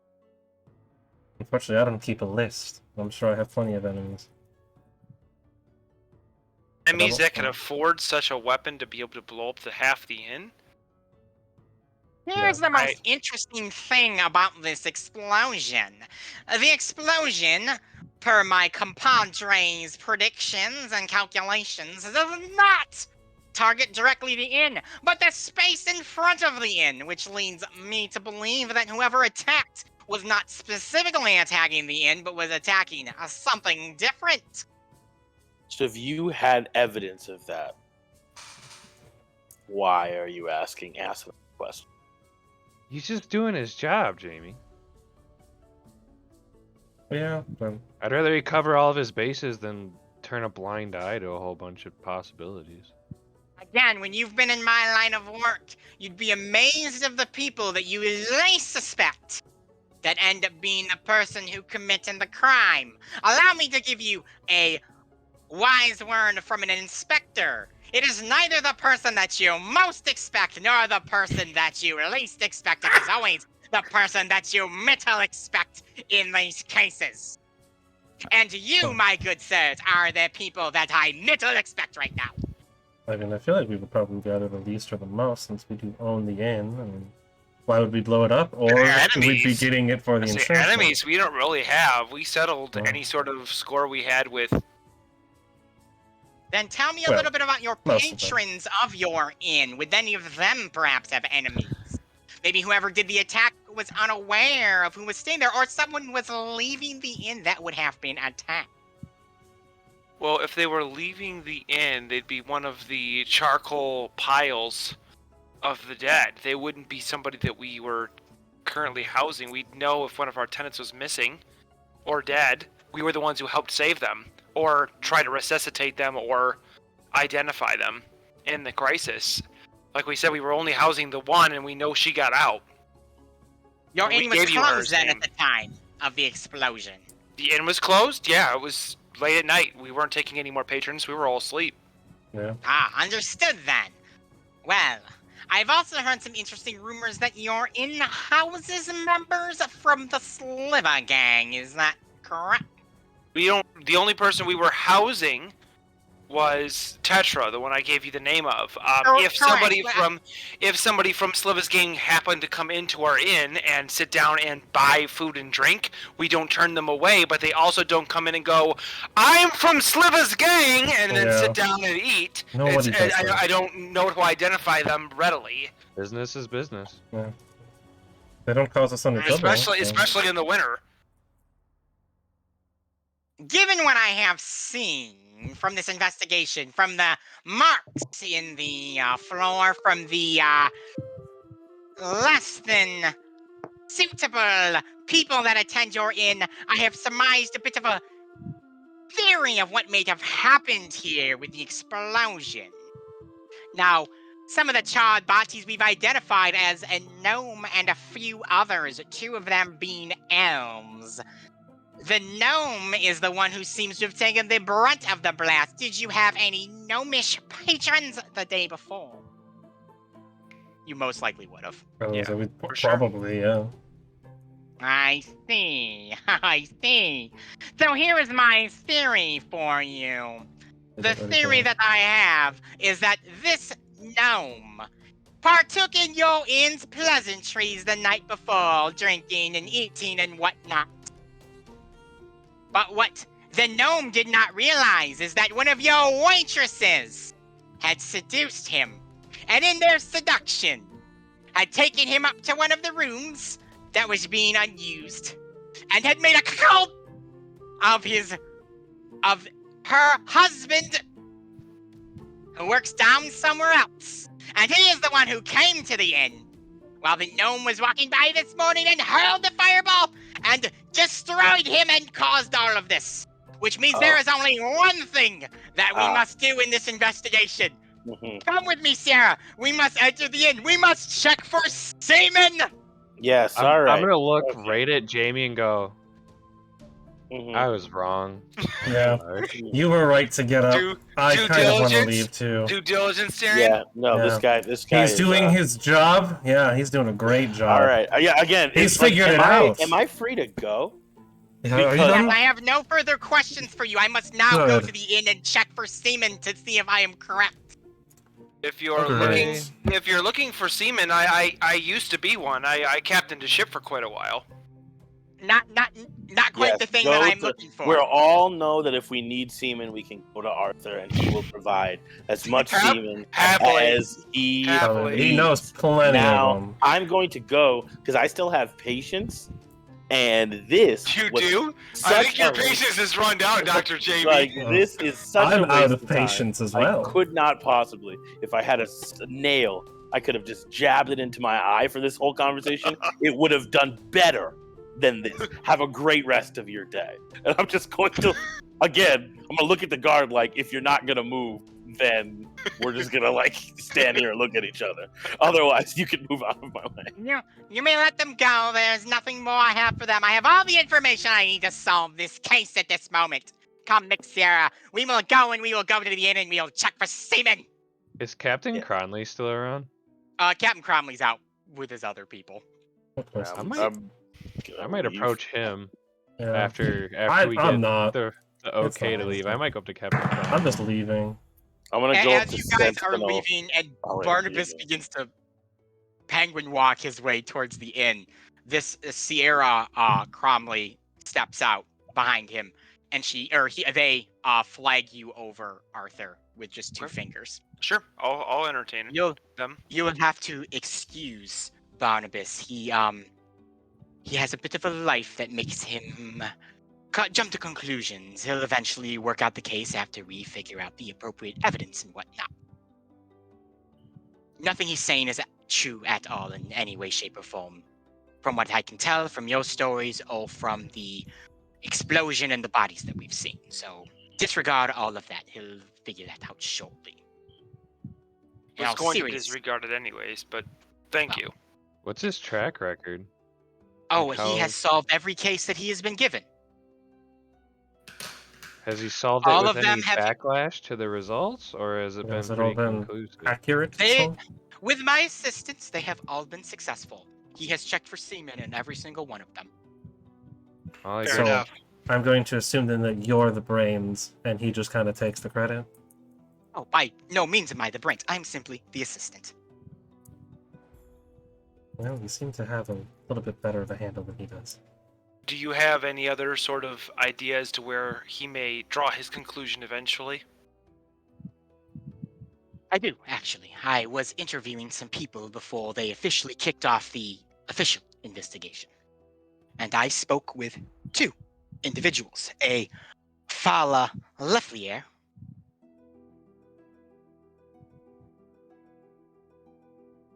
who mentioned seeing a hooded figure hurl a bead from an alleyway towards the direction of the inn, and then the explosion happened. Seems whoever hurled the bead was caught up in it. Their face was badly burnt, and they fled away from the destruction. The other piece of information comes from a Jezrean Hornraven, who saw a strange puppet-looking creature standing above standing up upon one of the buildings, clutching some interesting item in their hand. It seems that this creature, while no one was looking in the panic, descended down from the building, scooped something up from the charred gnome body, and took off with wings. So we have a potential culprit whose face is half burned, And a puppet and a that stole puppet with something. wings that took something off of the gnome. Amazing that it was still intact. So you said Flala Left Leader and Jezrin, what was the last name? Hornraven. Hornraven, thank you. And then if you want to jot down, Martin is the one who told you about the beaded Yes. necklace as well, Okay. if you didn't have that already. So, that's not gonna. Well, he said that the puppeted figure was kind of standing on rooftops. Was watching, stood on the rooftops, and then descended down with Grabbed wings something, and stole yeah. something and flew away. If they were there, then there wasn't any time directly before or after while we were doing it. I made multiple checks while I was on the roof, and I would have seen something. So it would have had to have been gather- immediate. Yeah. Yes, I gather from Jezrin that it appears it happened within the moment the explosion happened. This thing descended down, fetched what it needed to from the body, and then took off. So this thing wasn't. It was not on the. Then that's what I'm saying. It It's was- clearly not personal, because people who like to cause this kind of death and destruction usually like to watch what happens. Come back to the This scene was- of the crime. This was just. They just did it They to want to do see it. the chaos. Well, I'll say the puppet thing that stole something may not have done it, but just seized the opportunity to steal something. I The mean, person that who's seems- responsible burned their face and may have needed to get to safety. Otherwise, would have probably watched. Could have watched. Excuse me. I Just my mean, thoughts. most magic users have familiars, or not most, a lot of them do. The idea that someone with the ability to throw a fireball of that magnitude just had one of their creatures go down and get it seems very magic people-y to me. It would make more sense that we have one assailant who was looking to grab something than just Separate. two things just so happen to coincide on this thing. Don't just agree. Just proposing Well, another yeah. theory. So I think the finding, whatever, we already knew that hooded figures were popping up. Yeah. This is the first I've heard of anything. Obviously, it's the first we've heard of anything being violent. So Also, I guess the first time we've heard of him in a while. yeah. So maybe then this is something that we're gonna actually have to look into. No, Can definitely. we get the information as to where to find these people that they spoke to? Yes, Sierra will give them to you. Thank you. They're being held for questioning, like actual legit questioning as well. So I pretty assume much we'll pass anyone by who was soon. in the area at this time they are staying to be questioned by Barnabas Blastwind after he's done checking for semen. Elyssia may have seen something too. She was nearby. I mean, she got hit with shrapnel, so. I wonder if Barnabas Blastwind's been cheated for. Maybe that's why he's obsessed with it. If he's been cheated on? Yeah, I was gonna say, because if he's obsessed, she said, Sierra said, they said that he has a life that leads him to these conclusions. And so I was wondering if his past is involved that he has done something it similar on every in every case. Yeah. To where he's just trying to find somebody to blame for his own misery. Just a thought. Do you say this to Sierra? Oh yeah, absolutely. Arthur is not somebody to hold back social norms. He absolutely They just kind of cover their mouth and just let out a single, and then just go back to being like stern again. I didn't even think about it until just now. How many cases has Barnabas worked on? 30, I believe. Okay, so it's not he's done it twice and is just legitimate. Way over his head, and he's actually succeeded a few times. Okay. He is a highly successful investigator, and I am but his humble assistant. Well, thank you, Sierra. You have been most helpful. Of course. I will go and now assist my my master with his check for bodily fluids in the inn. Please excuse what we find. If we do so happen to find anything in any of the rooms, it may cause the investigation to be extended. I hope that there is not anything of unscrupulous means happening at this inn in terms of prostitution. No, but I did have a weird cold, and I was sneezing all over the place, and it was making things levitate, and it was kind of sparkly. So if you find sparkly bodily fluid, that's my snot. The thing I do kind of find interesting is you questioning the fact that if you will find bodily fluid in an inn, and whether or not just by finding said bodily fluid you'd be able to determine if that was paid for bodily fluid or just consensual bodily fluid. No, that's more what I was Jamie thinking. Jamie was going to be like, feel free to do whatever you like with whatever semen you however you like. That seems very important to your so very important. It's all yours. It is highly important to Barnabas, and I am but his assistant, who does what he wishes and nudges in the correct path. I've known a few people who do that work as well. I'm going to rock and roll to attempt to nudge away. I was just double checking to make sure that we may not find anything that may make my job a little more difficult, which is the only reason you may find things that make your job a little bit more difficult. Oh, what absolutely wonderful. The worst part is I usually do. Heaven forbid someone shows up and jump on the floor and he's just digging his hands around on the ground. He finds like a puddle and he's like, oh gosh. No, it's just water. Or blood, or any of the other fluids that could be in an active crime scene. Blood. I like the idea. He doesn't even like look at it. He just touches it and immediately goes in. Like he doesn't pay attention to what it is. So it's not like it's red, and he's like, I don't know. No, he doesn't even notice it's red. It's just there. That's all that matters. That is semen. It's like blood. It's not even semen. Oh god. What a guy. Well. Which I guess could happen, but you need to go see a doctor if that is. PSA! See a doctor if that happens to you. I don't know about you guys. Right away. But I don't. All right, Twitch. That's your medical fact for the day. Call Dr. The Elyssia stream out here, saving lives. Jamie Watts' medical fact of the day. If you're coming blood, come get your butt. Okay. All right. Come get your butt. Moving back on. in. So I don't know about you guys. I don't necessarily trust this Barnabas to get this investigation going quickly. I think we're going to have to do a lot of the work ourselves. I think that's why Sierra gave us the tips. Yes. It just kind of depends on who we want to talk to. Sentinel, you spoke to Martin beforehand. I kind of want to check out that alleyway. There might still be more things there. Only we know of that lead. Yes. Because I presume you informed us that you did not tell them the orphan's name or give them Yeah. who he was. Yeah. Yeah. So I don't know how valuable talking to him again will be, but we do have that lead. We've got Jezrien, who saw the puppet-like creature, or Fala, who saw the hooded figure.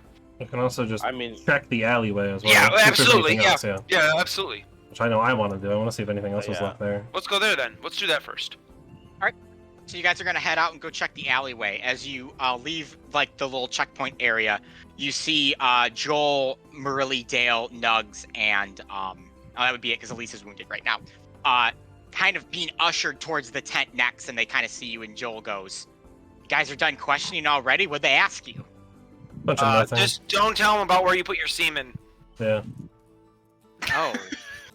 Okay. I hope you haven't been Does putting it it have in to- our aim. Does that have something to do with the midget that's walking around talking about jizz? Yeah, it has everything to do with it. It is Oh, all he wants to know God. about. Okay, well, good luck, guys. I mean, well, I guess good luck to us. We're about to be questioned next once he figures out what he wants to figure out, I guess. So, We'll figure find out it anything but- interesting from it at all? Like who caused this or anything?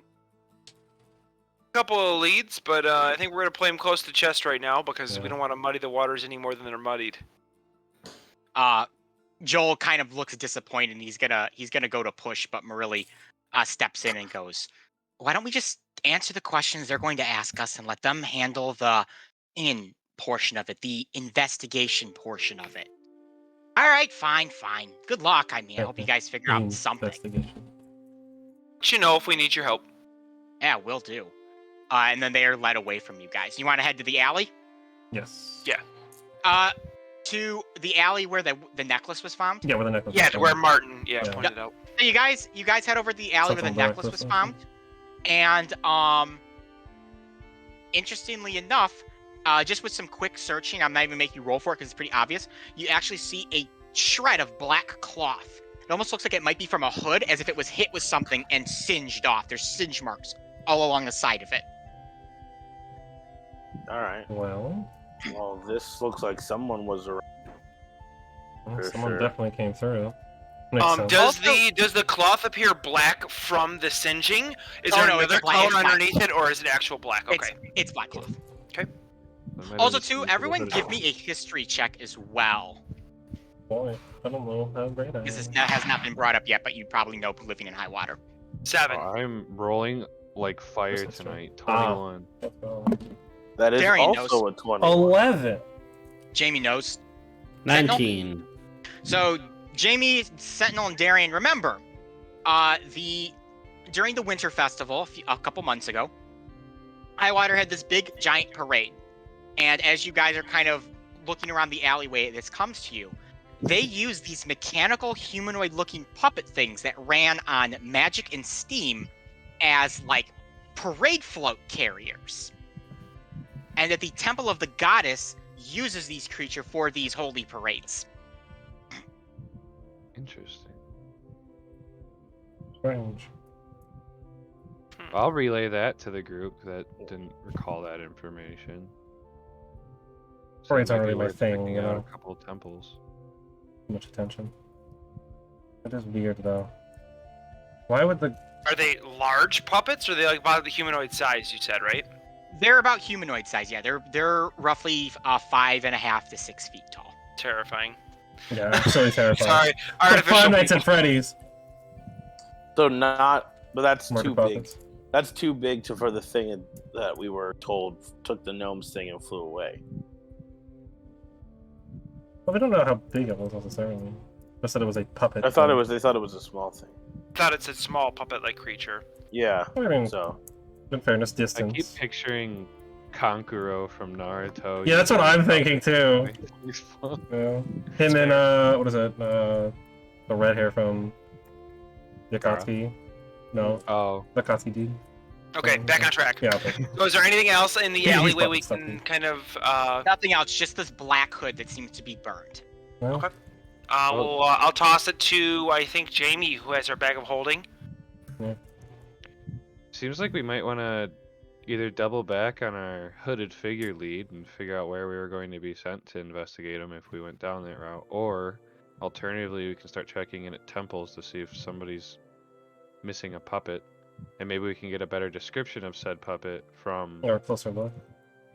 What's As his I say, name? To see if one matches. Jezrien. So we can talk to the two people that started to talk to Sierra because they may have more information that they didn't have written down. Okay. But we could figure out. I remember the black cloaked figures. We talked to Captain Cromley about them originally, and he really didn't have any information about them at all. It was really just they're congregating down in Old Town. So we'd really just be better off instead of talking to somebody, just going down to Old Town where they were congregating, and seeing if we could still like see them, and if that's the same type of cloak or a different one. I mean, we also do we do need to also consider, as we go down to Old Town to figure that out, that this was just Sliva being an ass. My thing is, we agreed to his terms though, and his people were in the inn. Like that's my thing. Is like were they at the time of the explosion? Like, I don't think we even said that. but we have made it a more than safe area for him to do business. And And as far as I remember, Sliva said he had no connection to the Hood. Not that means he couldn't have lied about it. Right. He said he had no But connection to them. he's also pretty as out of character as he is. He's pretty honorable. Like he did hold up his end of the bargain and is pretty known for like, hey, if he says something, he holds on to it. So I don't know. You're right. I did think the thought did come to my mind too, Jamie. Yes, So but it could have been him, but I don't think he would have. Not without more evidence pointing to him. Because they tend to mark what they do, and there's been no marking of Sliva's gang. yeah, that's my thing. Is if Silva did it, like there'd be no sense of him hiding behind anything. Like Yeah. he'd be like, yeah, that was No, me. yeah, that's true. Fear me. And the guards wouldn't be asking any questions. So it's Correct. clearly He's how like, this oh, was it's Sliva, okay. Leave it be. All right. Though the investigator asked why I was asking. Right. Yeah, That's yeah. why I asked about if we had any enemies, and I didn't want to say anything because they're I technically don't know not. if they're not technically our enemy. All right, so let's go. Acquaintances. Let's say that we talk to the person who talked about the puppets. Okay. Just get a quick description of said puppet. Oh, yeah. If it was as big as a bread box or whatever, and then we'll move on to going down to Old Town to see if we can't find these hooded figures. And if we see them and the hood matches the hood that we have in our bag, then at the very least we know that these are the hoods that was there at the time. We can Or question somebody any of that. Yeah. pretending to be one of them. 'Cause Exactly. That's also a great way to get away with doing Yeah. something. So then we would then know. Then if not that, then we will just move right on to the temple Yeah. conversation because I think that's the next Because line. we also have a person who can tell us more about what they saw about the hooded figure too. So Yeah. let's talk to Jezrien first, though, so we can get more information about the puppet. That's So the most Jezrien confusing thing. Hornraven. We'd Yep, like so to you seek guys out. search out for Jezrien, who is a elven lady, about 140 years old, roughly. So younger for an I was elf. saying, dang, she quite young. Regular elf, not a dusk elf, I should mention too. She is still standing around, kind of waiting for her official time to be questioned by the guards. The guards have kind of like sectioned people off into areas, and they're bringing them in groups, essentially. You guys kind of see her, and there are some guards within earshot, but if you talk quiet enough, they might not be able to hear you. Can we try and get her attention and ask if she'd be willing to step away? She kind of who wants to get the attention? I'd send Sentinel over there. He's probably the most disarming. I'll head over there. All right, so And, you approach Jezrien. Yeah, and That's the I family. introduce. I just say, "Hey, I'm Sentinel, one of the owners of the Zafar Inn. You know, the thing with the hole in the side of it. We're just asking a few questions, just trying to figure out what happened, and when that maybe you know a little bit about it. Could you come chat with us for a little bit?" Well, sure thing, sugar. I can come and do that. Well, you're just the sweetest, just like a cookie on a hot summer day. Wonderful. I'm baking out here in the sun. I need a cigarette, so let's go ahead and talk in the corner over here. That was a good one. All You see right. this lady Yeah. immediately like pull out like this pack of like these smokes, and she just lights one up and starts smoking it. I don't know, cigarettes Alright. in here. Good to All know. right, what do you Yeah. got for me? I already told that Sierra person, what I know. So what are you like helping the guards out or something? You need to take a statement. I thought I was being questioned by that seaman guy. Well, Yeah, we all seem to have been talking to the semen Yeah. guy. I don't R.I.P. get it. Redneck High 5 stream, everybody. yeah. It should be okay, I hope. I don't actually know. Just stand Leave it up to our DM to walk the razor's edge. Yeah. Elyssia stream. Well, Don't we'll bring find your out. kids. Nope. Always We'll just know panel. within a week. That's for sure. All right. Oh, wow. So, we got wind that you saw some type of. Counted 78 uses of the word semen on your stream. 79 Golly. 79. as of now. Go ahead, sorry. Go ahead, Arthur. I haven't been- No, you're fine. I was just saying. So we caught wind that you you spotted a what you say puppet-like creature. Yeah. Near the Yeah, it's explosion? like one of those little nimble right guys. Well, they're not really little, but the one I saw was little and had wings. Like Oh. an imp. Yeah, how little are we talking? Oh, you know, like 3 feet tall or something. Kind of like one of those little Sylvanian fuckers. Coming in and stealing my flowers. Yeah, no, I saw it up on a roof after the explosion hit. Bodies went everywhere. It flew on down, picked up some rock-looking thing, and just took off. Did it appear? Again, this is a weird question to ask. Did it appear sentient? Like, did it appear intelligent, or did it look like it was being commanded or controlled? Well, they're all technically sentient. I volunteered at the temple once or twice. They take orders really, really well, though. So it actually is. So it is one of the temple puppets for sure. You No, can no, confirm all that? the ones the temple uses are like 5-6 feet tall. This thing is a lot smaller. Did it have any distinct Yeah, who- features, like a specific color? who- Anything stand Nah. out? Oh, Silverish looking, you can kind of see where the magic was working at the joints, bit of steam coming off the back of it. That's all normal, except the wings. That was its big defining feature. Ain't never seen one of those things with wings, sugar. so who makes these puppets? Do you know? Is it like a... Make them at the People? temple. Well, does the temple make them, or is it a specific person in the temple? Well, a specific person at the temple will be brought in to make them usually, but they're commissioned and built at the temple if I remember right. So if someone who wasn't a member of the temple wanted one, you'd have to go there and ask them for one. Most likely, though my guess is, and from what I understand, temple don't make these nimble rights for anyone. They only use them in service of the goddess. If I could get one of those things, hell, I'd have it do all my laundry and all my chores.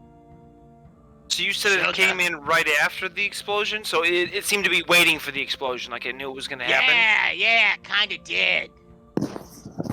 Okay. Might have caused it, I don't know. I didn't think those things were programmed to hurt people, but I guess if someone commanded it to hurt someone, it might. And you're calling them nimble rights, right, DM? That's Nimble a nimble right for you. Well, we have... Did you Some- spot the thing it took? Did you say it was round? Just looked like a small rock out of the little guy's pocket there. Well, it'd have to be something incredibly tough to sustain an entire fireball and not get destroyed.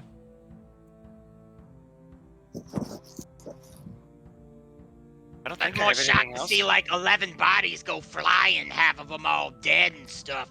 So, I mean, I barely saw even that little guy. Do you know which direction he flew? Or it Yeah. flew? Over that way. She just indicates out in high water somewhere. course. No really discernible direction. Kind of figured. That'd be the same Thank with you. every other I figure. don't have any other questions. Do you guys think of anything else? I got a question for you lot. Sure. You there, hat boy.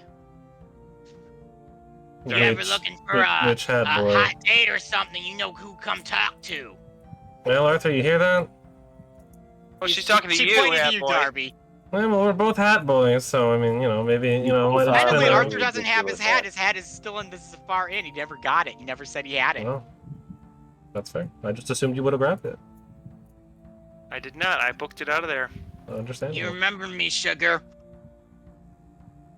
I think it'll be hard to forget. I get that a lot from my grandkids. I'm sure. Thanks a lot, Jezrien. Of course. Like I said, this lady was 140, and I'm treating her like she's like 400. Well, you know, when you smoke cigarettes for 140 it's years. It's not about how long of a life you've had, just how much of a life you've lived. Yes. How much of Barnabas Blasphem's favorite word you've ingested? Oh God. Oh. I didn't say it. So Yeah. we have two potential leads at the temple now, because we know they make these. Yeah, the these temple's looking to puppets, be more they and more. definitely. Well, we know they make the nimble rights, but what's Yes. the other lead? The hooded person figures. specifically who makes them, because either The hooded they. figure. How are the hooded figures tied to the temples? Well, No, we're saying that the hooded figures is one lead. Oh, okay. Yeah, and The then and the temple being involved is the second lead. Yes. So And there are whoever branches makes on it. them at the temple Yeah. will probably be very apprehensive to questioning, but will definitely be. But yeah, if they're the only one who makes them. It's the only place you can get them. Then Yeah. And the temple people, do they wear hoods regularly? No, the temple people don't. They might, but they don't wear black robes. They generally wear white robes. Okay, so That's then it's just actually like if white. it was it clearly wasn't obvious, no. you know. So then we should. Me personally, granted, I don't know. There wasn't a whole lot of wizards. It's a very costly hobby, but I've seen a familiar before. Even if it looks like a puppet thing, We've it all seen seems a more- familiar before. it seems definitely- more likely that it's somebody who knows how to make those things, made one for themselves, or it's just not the puppet thing. Well, you'd have to get your hands on one. Like that. Those things are probably really tough to figure out how to build on your own. Exactly. So, like, I don't think it's just an amateur slapping these things together. It should be This was a whoever- hit. This was a hit to steal an item. This something, was yeah. 100%. Cause a diversion, get what they needed and get out. So how are we attacking this? Are we going to try and talk to Fala to find out more about the hooded figure? Are we going to go to the temple to find out more about these puppet things? Or are we going to try to go to Old Town to see if we can find some of these other hooded figures? Might as well talk to the person who saw the person who's here. They're here, so. Yeah, so let's go over to Fala then. Yeah, You head over to Fala, who seems even younger than Jezerin was. Also an elf, and she's in a different group being questioned, but their group isn't as like congested with guards, so you can more or less have your conversation right there. Okay. Would it be evening or morning or afternoon at this point? It's like afternoon at this point, like mid-afternoon, not mid-afternoon, maybe like 1 o'clock. Afternoon, Fala. Is it? Do I have your name right?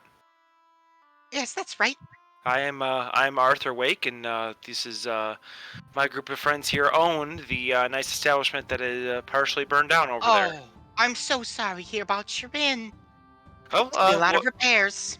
Yes, certainly. And we're looking to find some information as to how that happened, and we were told that you might have additional information as to something you saw. Yes, I was talking to that Sierra person. I don't know. I was coming out of the flower shop from just down the way there, and I saw a man step around from the alleyway that way, indicating to the alley where you guys found the Black Hood fragment. This kind of hooded figure came out. He had a necklace around him with all these little beads.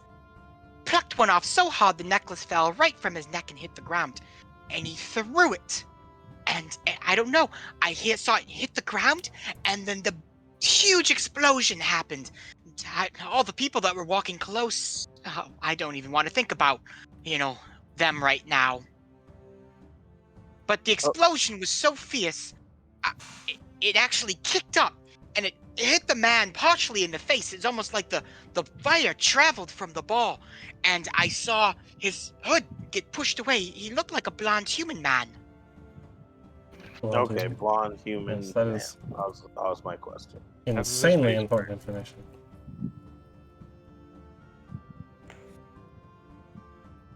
Did you see which direction that man took off in? He tucked back down the same alleyway I saw him pop out of. And anything other than just the hood that you noticed, you're saying this is like a cloak that went all the way down to the legs?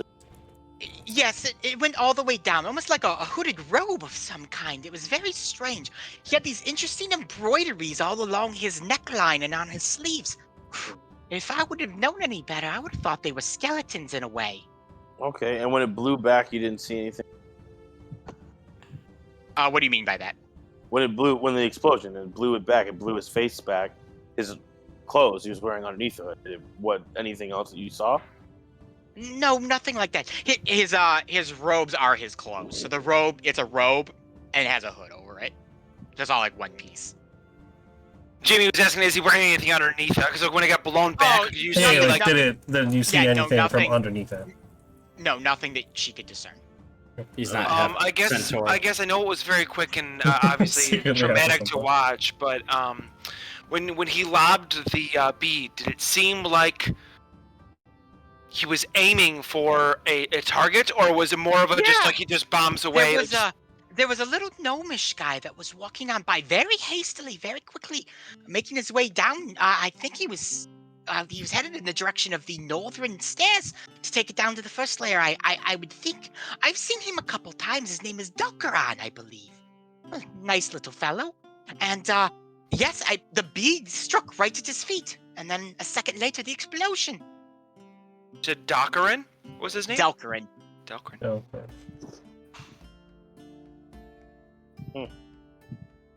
Well, thank you very much. That was very helpful. Yes, of course. Anything I can do to help the ongoing investigation. The investigator, this Barnabas, I've heard such good things about him. I'm sure he will have a solution in no time with all of this information. Sure. Darby, you were asking another question. Just as a get, roughly how tall was him, the hooded figure? You could just guess. Oh, he's probably 6 feet tall, maybe. Tall, blonde man. Okay. Short blonde hair, long blonde hair. Oh, that I couldn't tell from the hood. It didn't completely blow off of him. Okay. Well, he also got hit in the face a little bit with it, so. Very easy to figure out who it is. Yeah, very good indicator. Got blonde Zuko walking around. Okay, well then I'm going to 6 foot tall blonde Zuko. That area and go find an orphan that can talk. Yep. All right. You head off, Jamie, and you find yourself an orphan. Sweet. I'm gonna make sure that they're okay.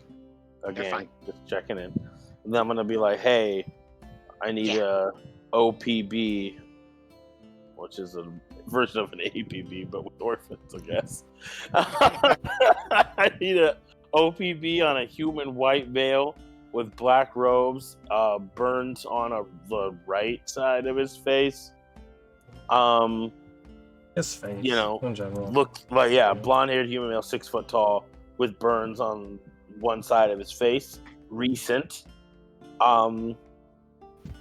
If you just do not engage with this person, literally just if you see where they last went, bring it back down the chain till it gets to me. But do not approach this person. Do not talk to them. If you can stay out of their line of sight, the better. Jamie, I'll get with Grizzly right away, and we'll see about finding this guy. Okay. And he scampers away. Sweet. All right. Now, I guess this is a question for the group about whether they feel good about this or not. But I know we have the orphans looking, but we also want to ask Sliva to see if he can locate this man, because if we don't believe Sliva was involved, this person did blow up part of an establishment that his gang does frequent. Yeah, he might be a little upset about this too, just as much and as they may be able to locate somebody very quickly. It might be a bad idea to contact him, but we don't really have a way to directly contact also don't want to. him. I mean, we owe Sliva a favor, so maybe. But as of Bromley right now, also said that really the only people that he knows that's capable in high water that may have access to like something like this beaded necklace is Sliva's gang. So they may also be involved indirectly, but may have sold as a weapon dealer. Sold the weapon. Yeah. Again, Sliva is not a good guy. Just telling him that our inn got blown up is a kind of a too bad, so sad. It didn't even hurt any of his people. You know what I mean? So it's just like we don't have anything to give him, even if we were going to ask for his help. Now we could do that. That's definitely an option. To say, hey, take a look out.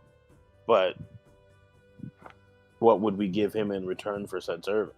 I think we wait until the orphans come back, either empty-handed or nothing pans out at the old town or temples. Or we can't figure anything out ourselves. I think that can be a last resort because I'm sure something will turn up if we go down that route. It just might not. Checking out trees.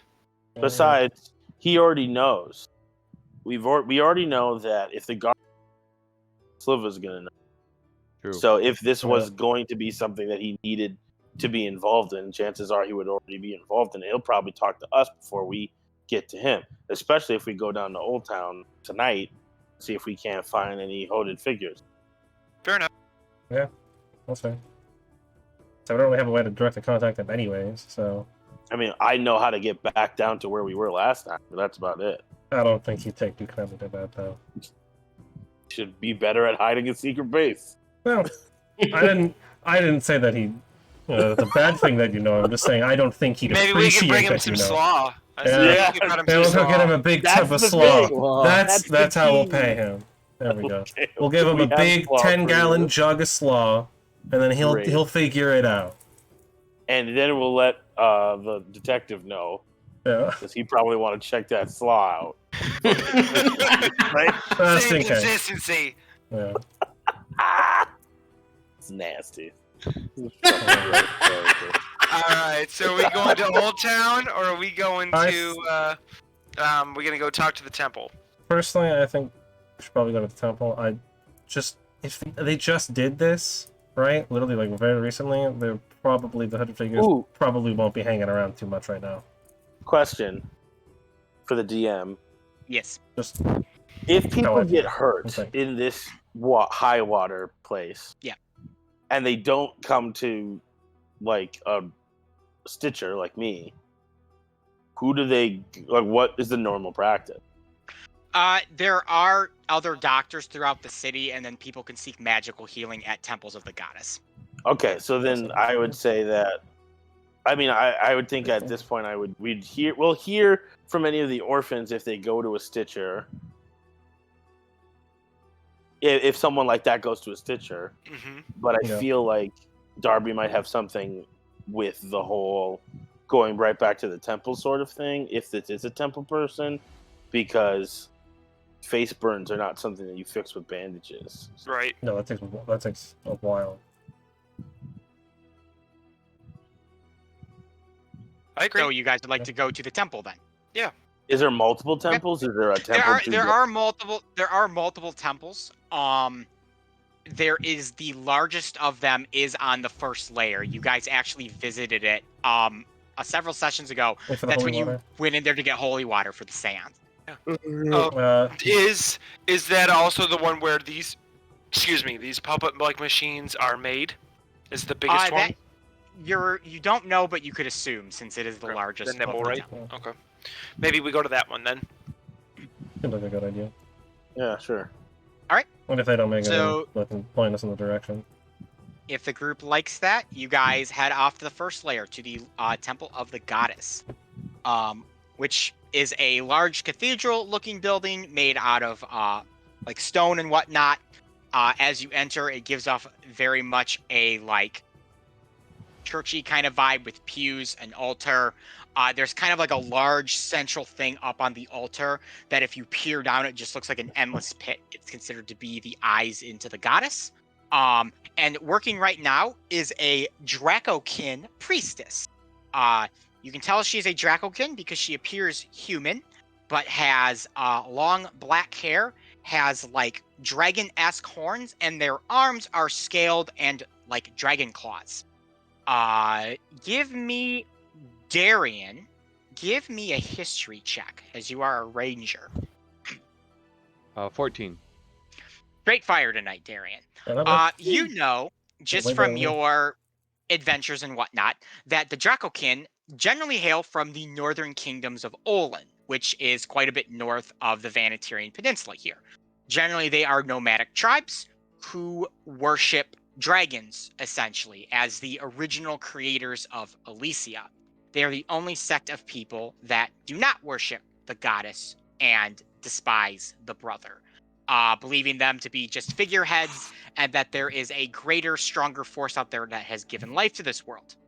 Dracokin, at one time, used to be subservient to the kingdom of Olin, as their skilled arms would be harvested to create dragon mail and dragon weapons from them. However, in recent years, there is an ongoing civil war between the nomadic Dracokin tribes and the kingdom of Olin. Many refugees have fled from the north, which is why you are seeing them more frequently on the Vanetarian Peninsula. Interesting. So would it be odd for him to see a Dracokin as a person who works for a temple of the goddess? Yes, definitely. Because I wouldn't know As you guys enter, she is performing like a prayer, which for anyone who is a goddess-fearing individual in this group, you realize that this is a prayer of safety and healing, which is generally chanted or prayed when a great tragedy befalls somewhere near them. I'm gonna look around the room to see if there's anybody being, like, where those areas were at. I'm sorry, you cut out there a little bit, Jamie. Oh, yeah, where the people getting healed are. If you are going to get healed, I would like to go into wherever space is. And I actually, before we enter, I'm going to suggest that Jamie bring Darby in, as if like Darby needs healing, because Darby has not been healed since his injuries. Yeah. So you can use that as an excuse to kind of quickly get into the areas where people would get healed, so you can talk more and kind of be ushered in there without any questions, if you wanted to. Yeah, sure. I am okay with doing get help. That seems like a move. Yeah, so I'm going to do that. So before you guys head in Humiliating. and see the Draco I love Kid Get Help. priest, you Yeah. have this discussion, you and I love also Get Help. forgot about something else important. As you approach this is like a 3-story chapel. Up on Ooh. the corners of one of the things, you see a humanoid shape up there, almost looking down on you. Appears to be about 5 or 6 feet tall and slightly mechanical. Upon seeing you, it turns back and enters in through a door up there. Quasimodo. Cool. Yeah, I'm going to keep looking. Okay. I'm going to keep So- bringing Darby in. So we noticed that we were clocked. Yes. Yeah, someone noticed you guys. So Jamie, Darby, you guys enter. The priestess stops her prayers and she turns and goes, "Oh, guests of the goddess, may you come in her blessing. I am Velveta, Yeah. a priestess of this temple. How may I assist you today?" My friend needs help from the goddess. She's the best, and thus needs that for sure. Very well. I can surely provide some healing to you there, sir. What is your name? Darby, that's fine, I guess. Okay. Of course, if you'd just like to sit on one of the pews, I can take a look at your wounds real quick, provide some healing balms and salves, and if worse comes to worse, perform a bit of healing magic on you. Yep. Is this where you normally do your healing magic? Right Yes, down here here. in the. Yes, generally speaking, there are a few offices and whatnot, but we only get a few people that come in here and seek the healing of the goddess, so we've never designated an actual place for it. Oh no, because one of our. We think that someone else might have gotten hurt, and we were looking to make sure that they were, if they were here. I hope they that weren't they hurt were in that okay. nasty explosion I heard that happened on the second layer. I've That's been praying for the last exactly. few hours. And I'm sure that was super helpful to all the people that were burning. I'm gonna elbow Jamie when he says that. Yeah. But Noticeably elbow him. Yeah, and I'm gonna be like, which we're really grateful for, and we're super that. I'm sure they appreciate it. The local high priests have come together and sent 4 of our best healers there to help them out. If they needed any help, those healers would be willing to do anything for them. That's wonderful. It's super good to hear. Let's see if I think it'll probably be better if our friend got to lay down in one of those offices because his injuries are really uncomfortable. I was in that explosion a little bit, so. Yeah, Oh, this you did really not seek scary. healing from the healers that were sent to the explosion or the site of the Well, incident. like our friend here, Jamie, was explaining, we were also looking for another one of our friends. We thought we could kill Get 2 two for birds one, with one yeah. stone. Well, yes, of course. He may Bad come and sit analogy. in. He may come and sit in my chambers and rest as long as he needs to. It is the will That of the sounds goddess, good. after all. It sure is. Yep. That goddess always willing yeah. stuff. She up to the second floor to a chamber, one of the chambers in the hall. It is about as bare bones as you can imagine. There is a bed, and that's basically it. And Darby, you are allowed to lay out as she casts Cure Wounds on you. Cool. As that happens, I'm about to dip out and I'm trying to look to see if I can't find anything that's going on in these back rooms. All right. So this Velveta is casting the magic. So Darby, if you want to get all your hit points back, you can. Sick. So Jamie, you begin scouring. Take that. You begin scouring the different floors and stuff. Nothing on the second floor. All of it appears to be chambers used by the priests and priestesses and other holy people that work here in the temple. What is the most interesting, though, is as you climb your way to the third floor, which generally seems to be mostly religious storage, there is one room, one single door, kind of hidden in the back behind a few things that you have to weave your way in and out of that you find that is locked. Not for long, it's not, homie. I'm opening that door.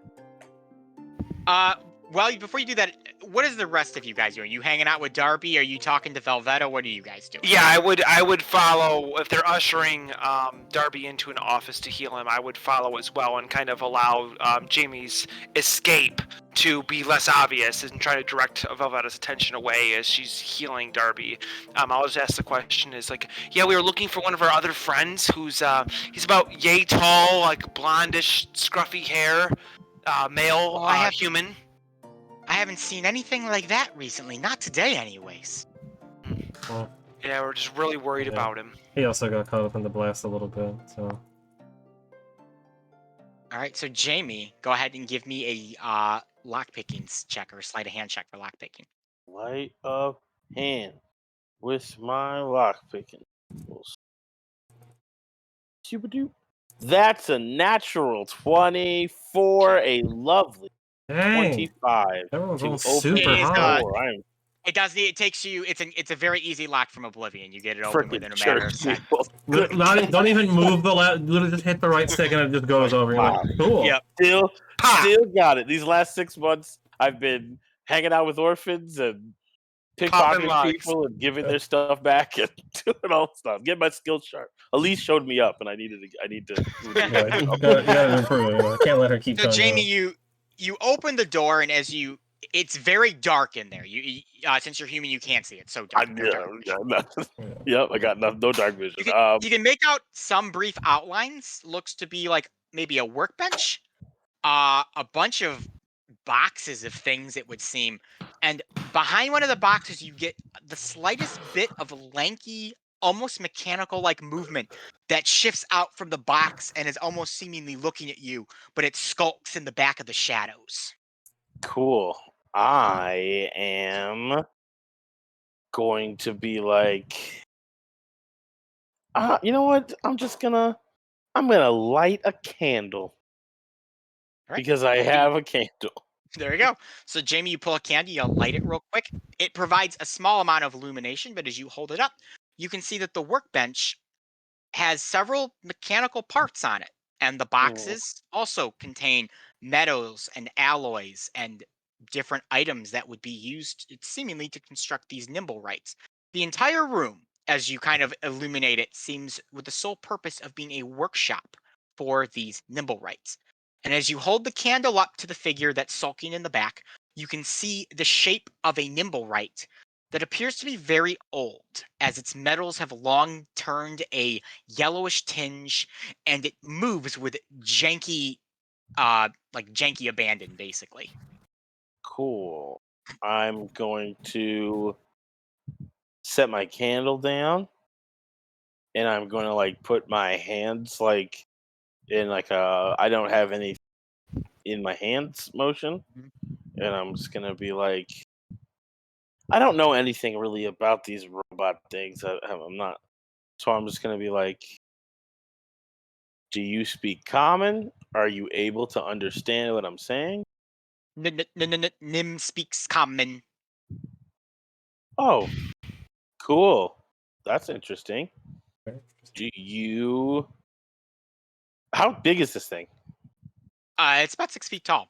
Oh. Very lanky though, Oh, like skinnier than the average person, basically. I was like, have you been in here all day? This is Nim's home. Nim lives here. Oh, that's cool, Nim. That's not actually what I asked, though. Have you been here all day? Nim stepped outside, saw you come in. Oh, into the church. Into temple, yes. Oh, cool. Nim, if that's your name, am I right on saying that? Nim is designated Nim. That's fantastic. Nim, can I ask you a quick question? Do you know if there are more of you? Nim knows knows more. Nim creates nimble rights. 300 Ah, units created. 60 human years in storage in basement. Nim is alone. okay, so you make the nimble rates then. Affirmative. Gotcha. Question for you, Nim. Have you ever made a nimble right that can fly? Yes. Nim made Nim friend because Nim is lonely.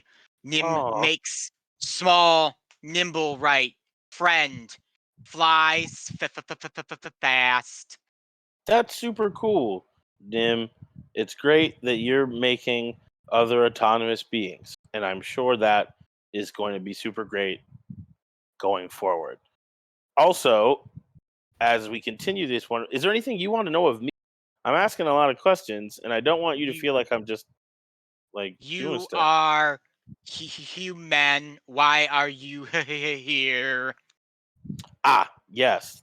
We're looking for the tiny nimble right. That's your friend because we think that he might have some knowledge of something that happened to some of our friends.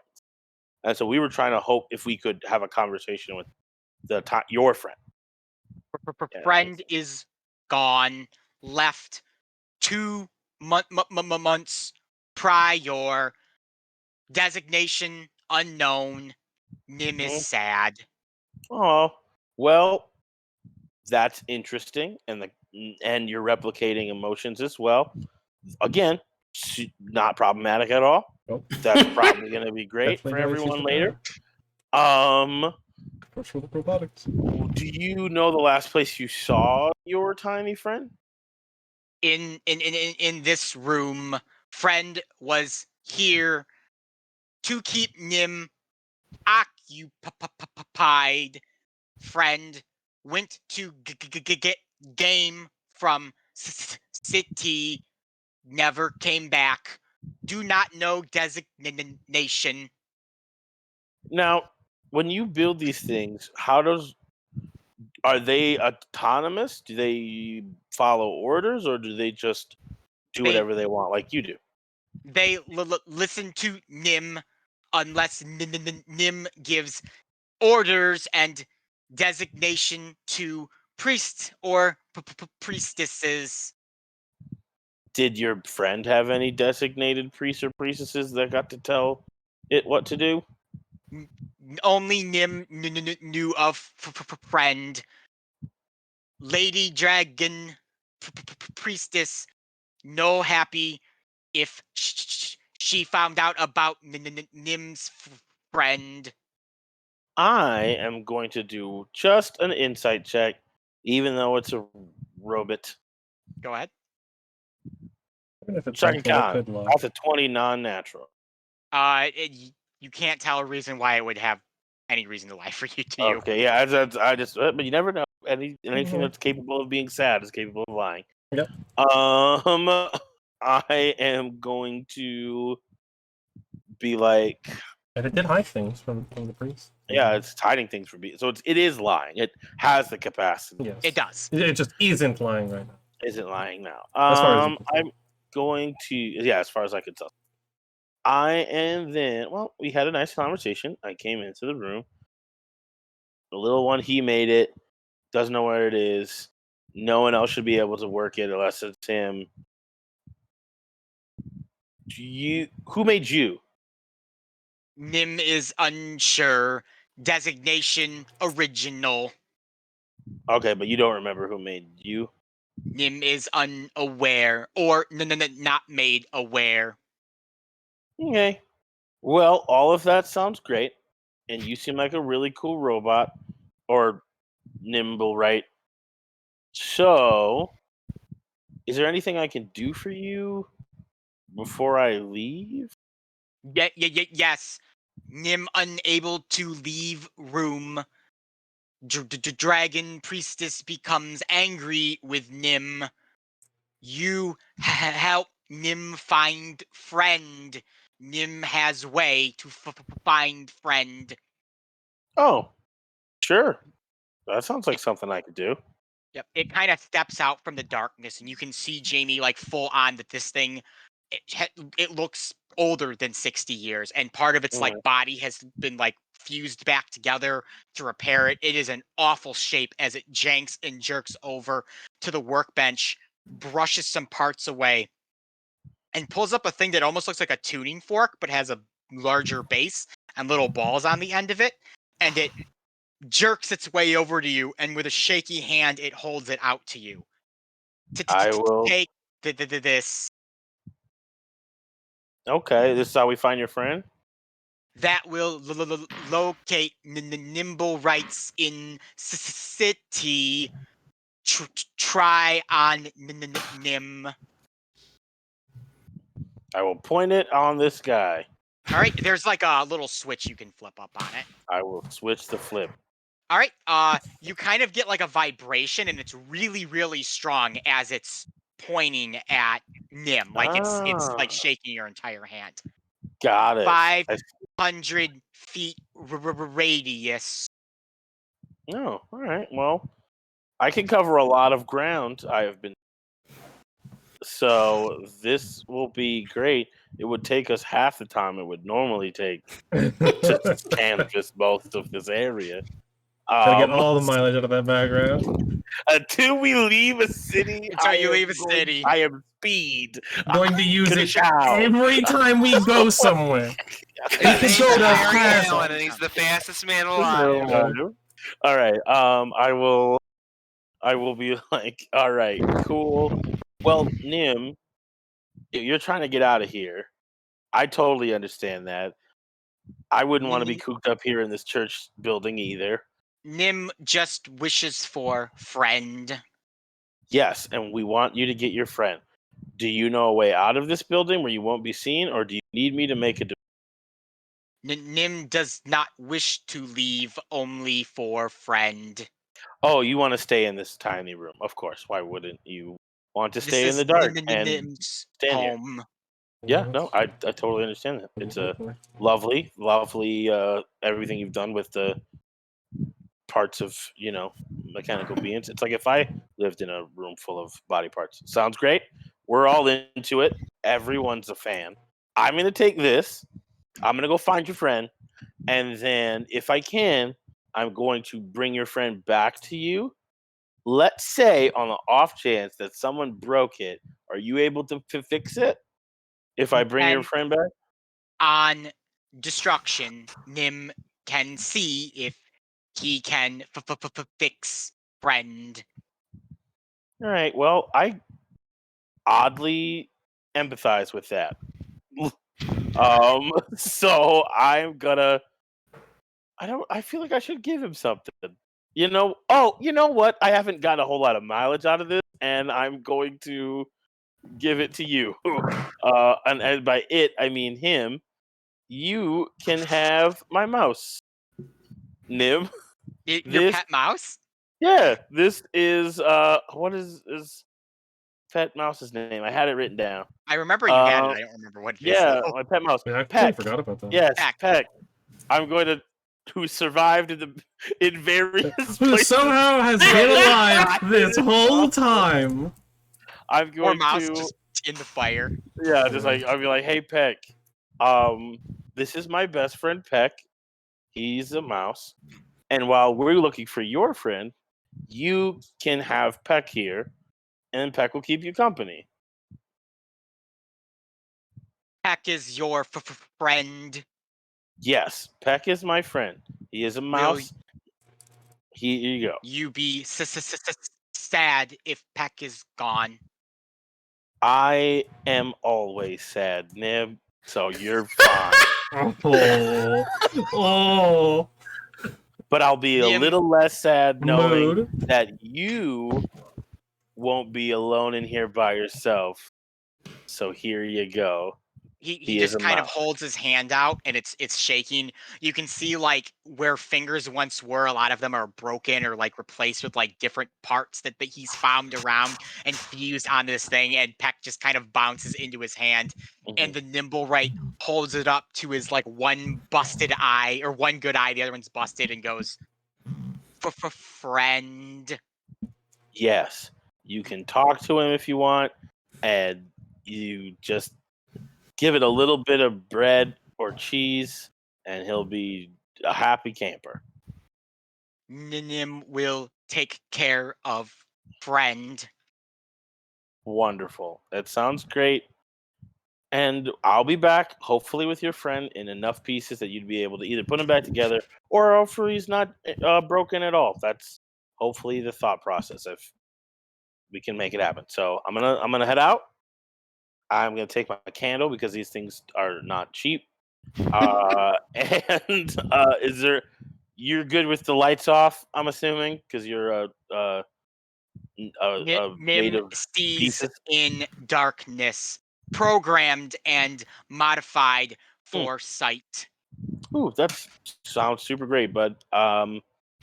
Yeah, I'm just gonna leave you. Do you want me to lock the door or? No worry, Nim will take care of it. Friend Jamie. Yeah, of course. I will talk to you later, Nim. And I'm just gonna I'm gonna back out of the door. And I was like, please take care of Peck. Remember, bread and cheese. Don't squish him. And he likes to be in pockets that are somehow impervious to being smashed. If you can have one of those pockets, that's where he likes to sleep.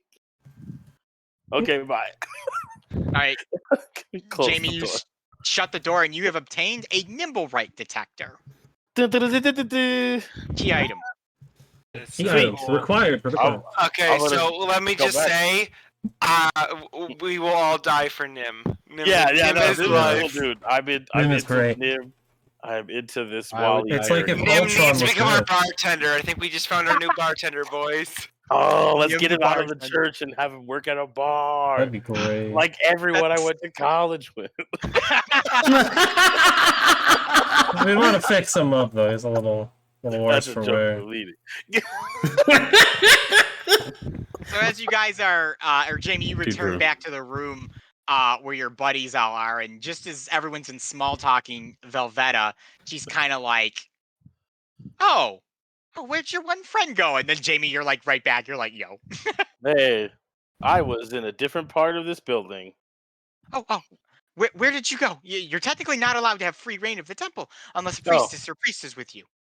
Oh, I'm sorry. Well, all is forgiven as the goddess would. Yep, of That course. sounds like that goddess. That's Always doing stuff. Very much the goddess. That's what I remember from the books. Those really good, completely accurate, not at all crippling. Another elbow. Another elbow. As he's rambling on. Yes. Darby, your wounds are completely healed as well. You are ready and raring to go again. Oh, Your hat good. is still frayed and damaged, though. Yeah, I If know. only we do the mending spell. It's okay. The only time in where it's ever come up in a campaign. You need When someone really loves that hat. It's a reminder for right now of what needs to happen to rage. someone. Yeah. Of his brokenness. Yeah. It's the mustard Broken. on the face of Fat Amy in Pittsburgh. I'm saving this. That's my rage fuel. All right then. Okay. All right, yeah, I'm right. I tell him about the. I will leave. We'll leave the building, Yes. Before. and talking then once about it. we, and I feel like no one is watching us, I will relay the conversation that I actually had, and I'm gonna be like, tell him about Nim. Tell him that he's a cool. I'm gonna say it's a cool person. I'm gonna explain that Nim is an atomic, like an automatic being, What, but automaton? it seems Yeah. cool, and it made all of the other one. Oh. And so that's who's making them, Darby. If you're That is what I wanted to know. though, who made it is kind of like a mystery. Though, I mean, like, isn't it always? I The guess. chicken or the egg scenario. Yeah. However, it 100% Right, made a number tiny right. flying thing, and but it doesn't know where it is. It's been like weeks since it saw it last. Months. So did Month, somebody yeah, else month. figure out how to control these things? Because he said it doesn't act autonomously. Yeah, it will act on its own, except for when apparently Nim tells it to follow the orders of a particular person. Why doesn't he just tell it to return? Because it hasn't. I think he has to be able to communicate it. with it. Yeah. So if it's not around, it would be like if you're not around.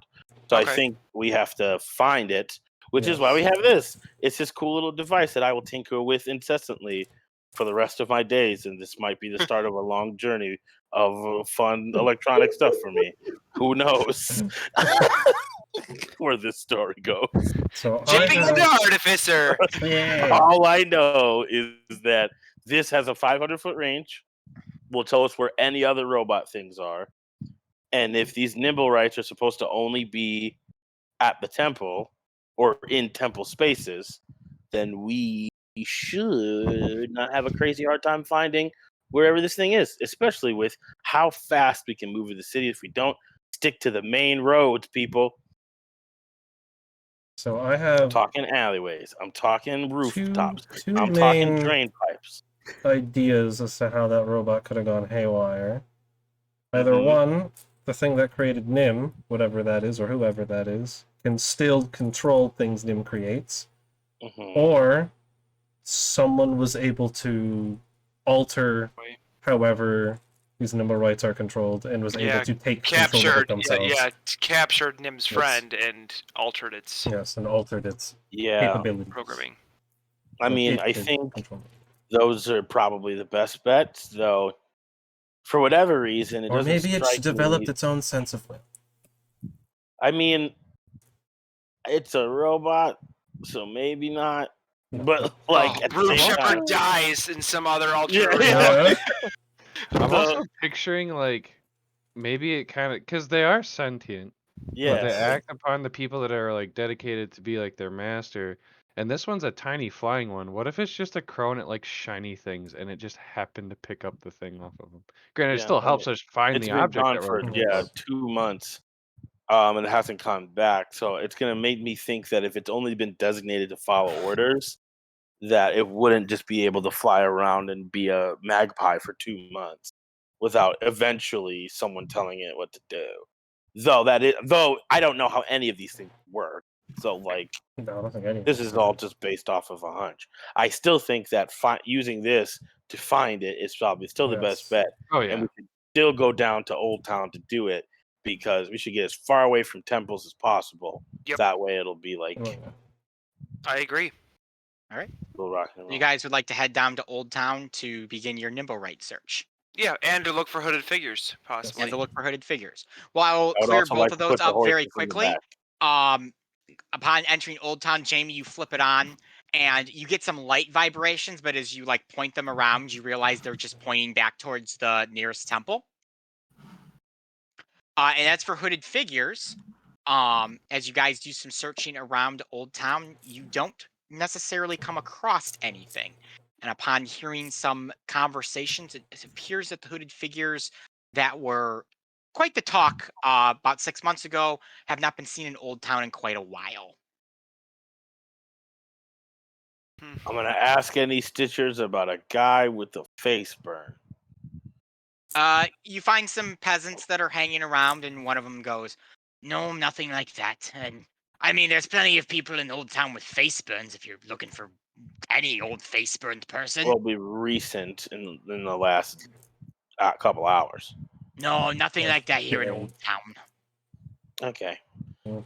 Cool. Well, thanks so much. Have fun doing Old Town stuff.